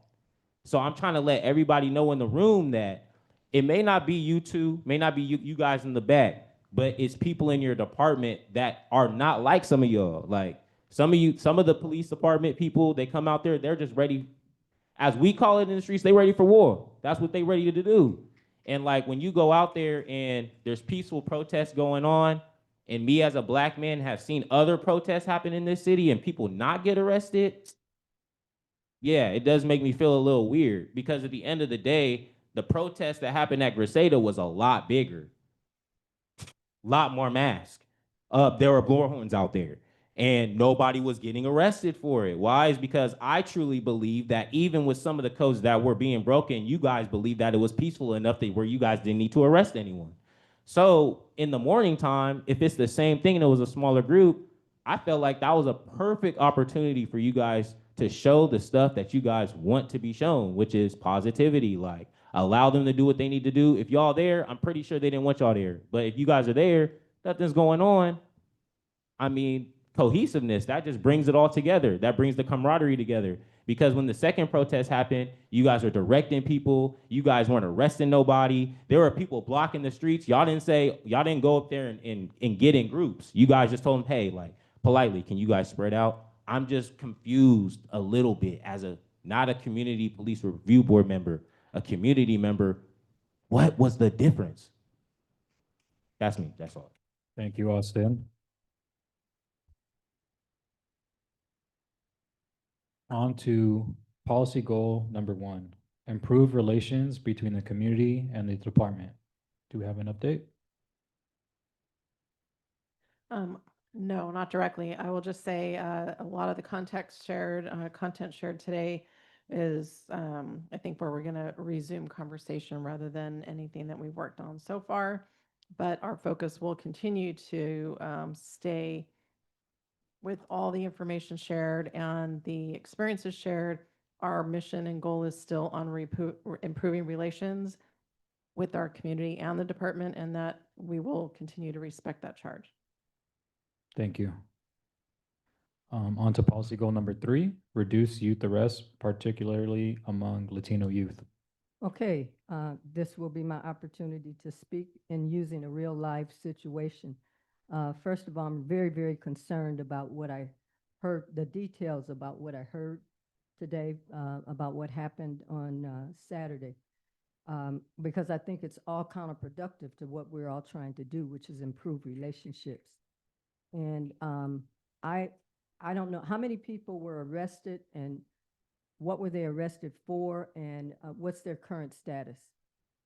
And this is part of my report in trying to ascertain what we need to do to reduce arrest. So could somebody answer that question? How many people were arrested? What were they arrested for? And what's the current status of those arrests? Oh, we can provide you the information at a later time, but again, this wasn't agendized, so we're not going to get into a big discussion about that. But I can provide you the information. Okay. Yeah. And I think the board should also be entitled to look at the videos so that we can see for ourselves, you know, what happened. I was at the other protest along with the Juneteenth celebration, and I had a mask on. And I think that especially during this time of COVID, influenza, bird flu, measles and everything, I just spent a whole week in the hospital from catching something. And so wearing masks, even though there's not a lot of talk about it anymore, that's really, really important for people to be able to wear masks.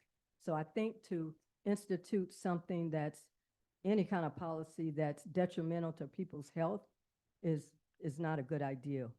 Now, I don't know if everybody really understands how traumatizing it is to have a gun pointed at you, and especially for a rally where it didn't sound like anybody was doing anything really that warranted that.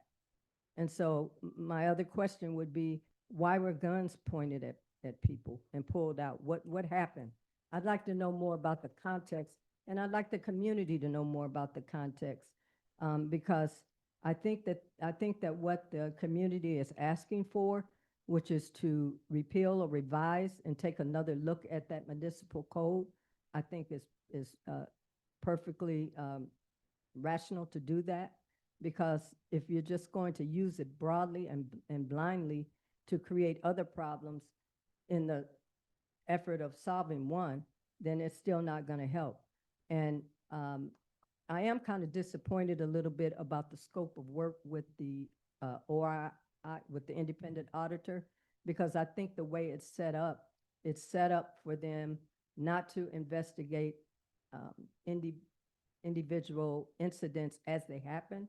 It's to come back, and where there's a lot of miscommunication, I think, in the public of what their job is really supposed to be, where they come back and review what the department has done. They're not actually in real time reviewing specific informations, and that they take a sampling of cases. So it could be a year from now reviewing this particular incident, or maybe not. But it's not really providing the community with I think, the direct action that the community thinks is going to happen at the time that an incident happens.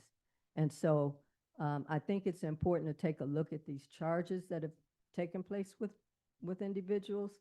And is it really necessary, and is it possible to dismiss those charges? Is what they did that bad? Because when you start putting charges on people, that follows them for the rest of their life. And that's that prison to pipeline to prison. And for something as simple as trying to exercise your constitutional rights, I mean, I don't think people should be charged for that unless they were out there violently doing something, but just, and then when the instructions are unclear. I didn't hear anything about we weren't supposed to wear masks. And I was over at the other one, and all of a sudden somebody came and started rushing me off and saying, we got to get you out of here because the cops are getting ready to start stuff. And you don't need to be in the middle of this. And so I was taken all the way to the back wondering what's going on. And so I think that there's still a lot of room for improvement. I still do believe in Chief Gillespie and all of the good things that he has tried to do with the department. I don't think that you should be fired over this particular incident, but I do think that it's an opportunity to try to get better, And as a board member, I would like to learn much more about what happened.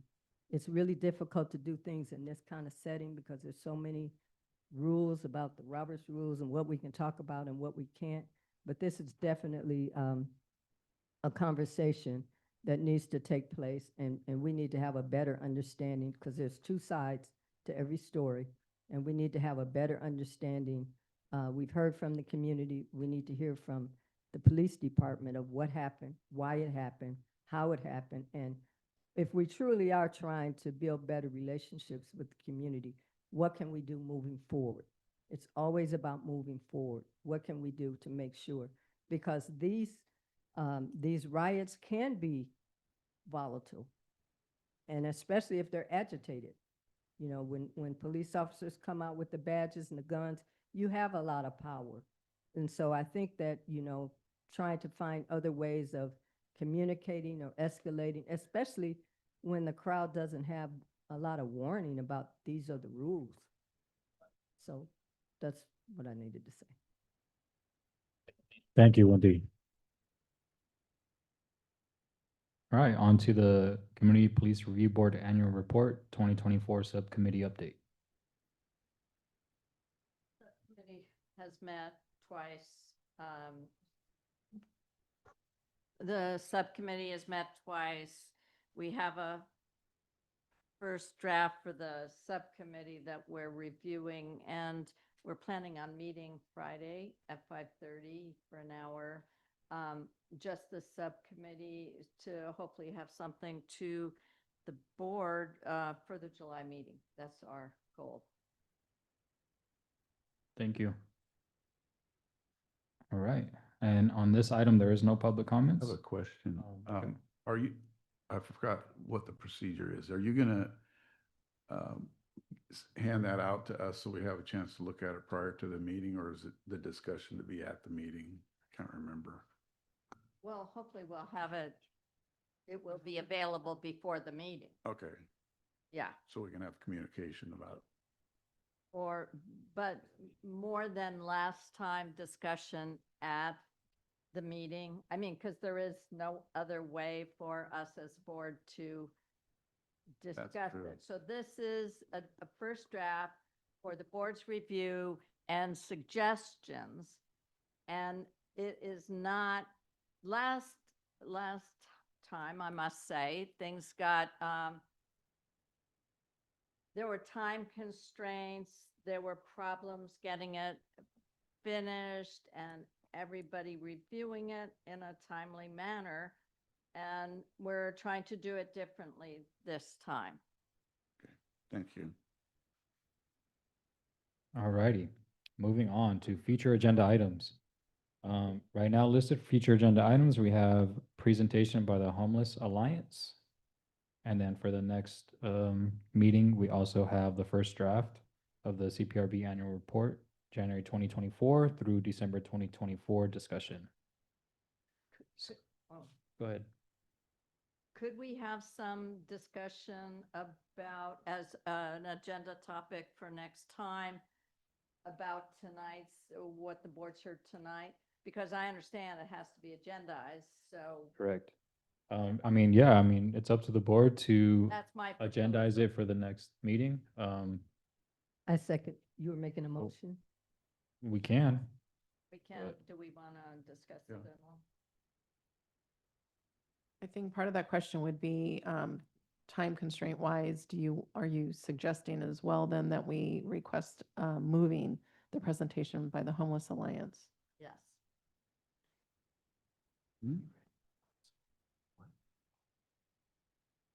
Yeah, it's fine. I'm probably the one that's gonna do the Homeless Alliance, because I'm the chairman of that, but it's fine to wait, sure. Okay, so then we're gonna make a motion to push back the presentation by the Homeless Alliance to replace it with a discussion agendized item of tonight's conversation regarding protest. I made a motion. And I guess if I might, maybe can we amend that motion? It would appear if that would be, I know Chief Gillespie, you said that, and of course it was not on the agenda, that you respond tonight. So is that, and I don't know how much you can respond either on personnel matters or on specific criminal charges, but can you provide some information that would be something you can- Beneficial to this, to the discussion. We'll discuss that with our city attorney. Obviously, it's very clear from tonight, there's going to be personnel complaints, so we definitely won't be able to go into personnel issues and personnel complaints. Most likely, I'll be providing a statement after this meeting to clarify some things that were said tonight. But we can definitely put it as an agenda holder, but I don't want to mislead anybody and think that, especially since it's going to be investigations, personnel complaints, that we would be getting into specific, why was somebody arrested, and things like that. That I don't want to give anybody false hope that that's what we'll be discussing next time. Yeah, because during investigations, we're not allowed to talk and.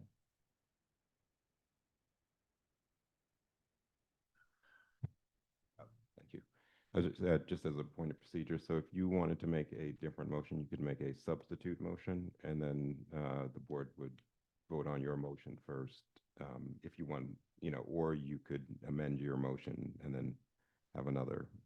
So just because you asked for the amendment originally. I mean, what does the board think? Do you guys think it's going to be beneficial? Because there are going to be complaints. We may not even be able to discuss a lot of things that did happen this past weekend at the protest. So if we do, push back this presentation and then we bring this up for discussion.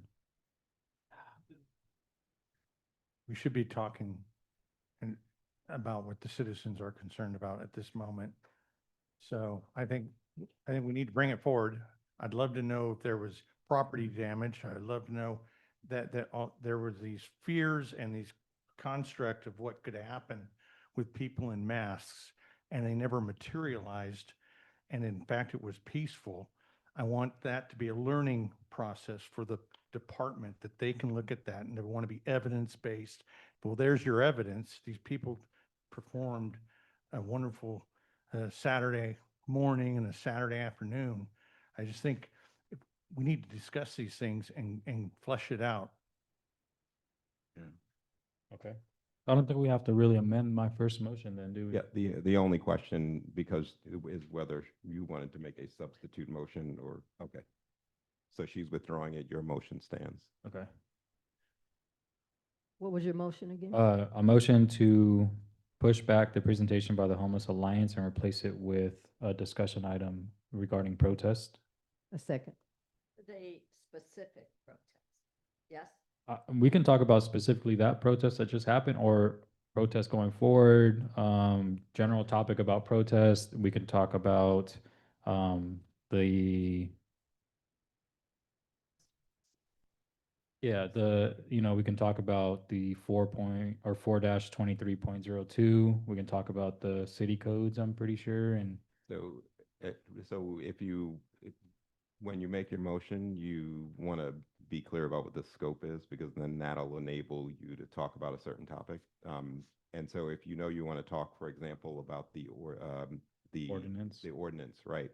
You could actually have two separate motions, right? You could have this motion, which you're going to talk about protests, or the protest that just happened on Saturday, or, you can name it however you want. You can put the date on top of it, or you can say more broadly.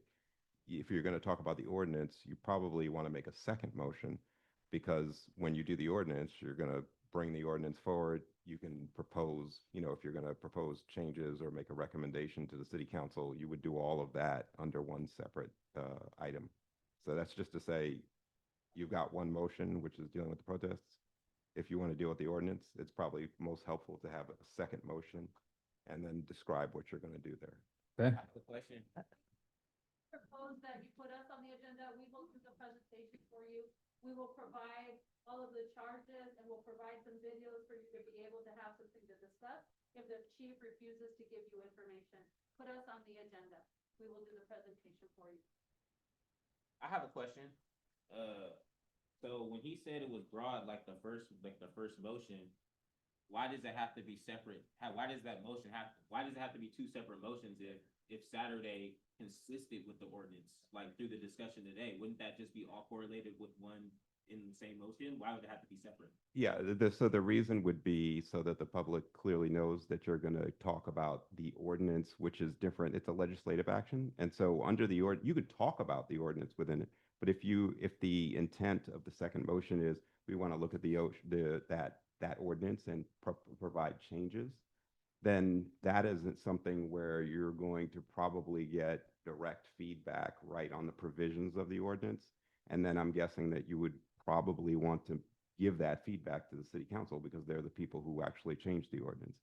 And so it's just, it's more precision in terms of what is actually going to happen under each of those. You can talk about all of the stuff that's in relation to the protests, but if you are talking about actually making a legislative recommendation, right? You want to take the ordinance and you want to redline it, or you want to get feedback from the public on how to change it, then that's a distinct and pretty hardy agenda item, and it's worth separating the two so that the public's clear about how to prepare for it, and also the city council is clear about what's coming. That's what I was thinking, but it sounded like we didn't. It can happen on the same night separately. Yeah. The way I'm understanding it, it can happen on the same night, but the ordinance piece, my personal request would be for consideration. Can we get like a staff presentation, so to speak, of that ordinance, where it originated, what it's really tied to, so we understand what we're talking about?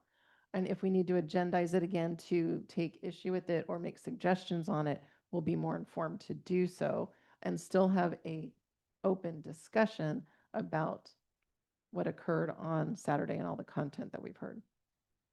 So I still understand the two separation on agendizing them so we can talk about them separately, but I feel we as a group need understanding of what the ordinance is and how it originated and how to apply it on Saturday before we can suggest we know what to suggest on it. I can make one last, and this, I hope this is my last comment on it. So you have the option, yes, you can do the two on one night. You can also have a discussion if you want to talk about the ordinance and the protests on the first night without, the whole staff presentation to figure out where you all are on it. You can do that. And you can schedule it again the next meeting as well if you want to come back with a more detailed presentation from the city attorney's office or whoever would do it. on your targeted questions or issues that you have around the ordinance, but realize that like you can agendize things as you want, and then move forward from there.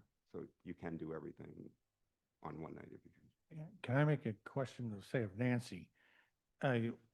What we're going to be discussing regarding protests, I mean, I think it's going to be a full year of protests, if not more. We're going to have a full year of questions about masks and ICE and different things. Is this going to be something that you might actually end up incorporating into your annual report? Are we going to make some kind of, or is that last year's, all that stuff? And so this is going to be in next year's annual report? I have a question. What happens when a community member requests to be on the agenda? How does that work? Well, the role of the community member For example, we had a request for the community member to be on the agenda. Community organization. Yeah, a community organization to be on the agenda. Yeah. How does that work? Yeah, so typically what you have is the reason you have reserved time under public comment for the community is that's where they will give you the feedback, and the time when you all are presenting an item and agendizing an item, that's the board's role to take either in conversation on that item, or to take a position on that item, or to show the work that the board has done on that particular item. And so normally what you'll see is the community's role is during the portion of public comment, where unless you're creating a sort of committee structure or something like that, where you're doing something out of the ordinary and involving folks, but still the actual agendized presentation piece and the dialogue is typically owned by the board, not by the community. The community space is typically where you see public comment, and sometimes you'll see, based on how you do committee settings, if you have subcommittees such as those, sometimes you'll see involvement at that level as well. I was just about to say, we just approve it, right? That's basically what the answer is. We just say yes or no, we motion it, that's it. Because we asked for a Homeless Alliance presentation. You from from they're a nonprofit organization themselves, so we asked them to do. Yeah, regular presentations like that.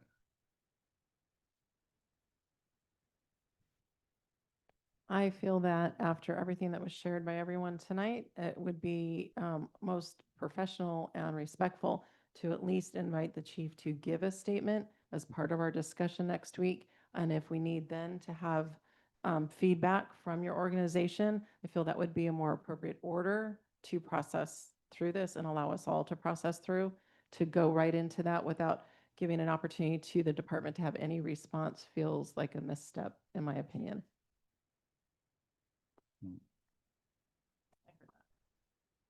And the presentation we're talking about is at the next meeting, right? A whole month Yeah. from now? Yes. A whole month from now? Yes.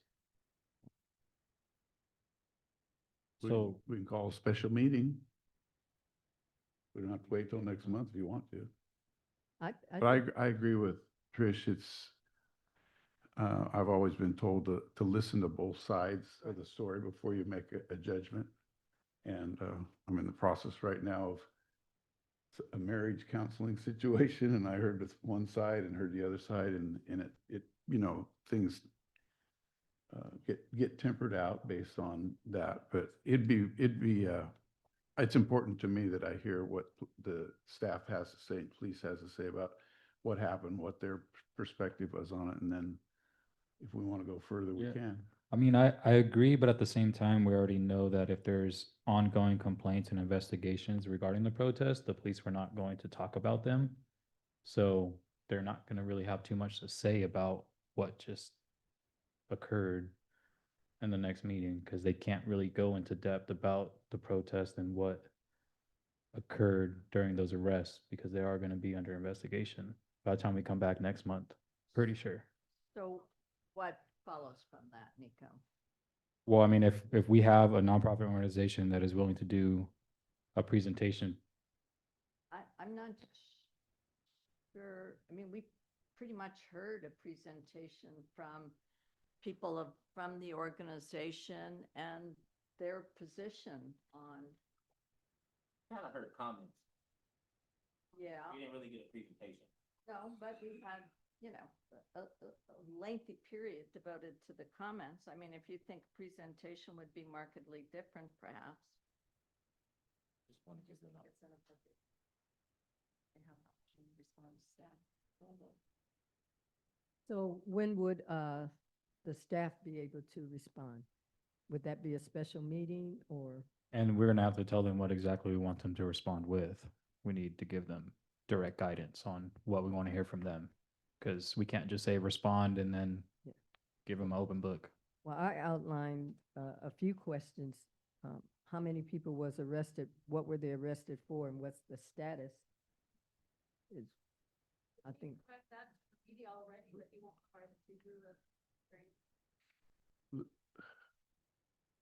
Okay, it doesn't have to be named. it doesn't seem like we have a consensus on the presentation at this moment. So I think we do have consensus on pushing back the Homeless Alliance and replacing it with a discussion about protest. Are we including that discussion, the municipal code, to talk about that as well? Or do you want to make it a separate motion to where we can possibly talk about it and make a change to that code? A recommendation to that code? Secondary thought on that piece, it might make sense to just keep our discussion point next month. And we still need to get the update on the report, which will also be meaty, and then decide what we add for next month as far as continuing this conversation on the ordinance and the circumstances of those citizens. Okay. I agree with that. Huh? Oh, they had a motion. Okay, so Well, the then, motion's on the floor. yeah, so then the motion will be to just replace the Homeless Alliance presentation with the open discussion about protest. That was what you moved and was second. So can you? So all in favor? I want to amend that motion to not just talk about protest, but to talk about specifically what happened in Modesto last Saturday. Okay. Yeah. So that would be a substitute motion unless you want to take the amendment. The amended motion, And then you have to just have the person second it again. okay, an amended motion to include the past protest that just happened on Saturday. Okay, Who seconds it? Second. all in favor? Aye. Aye.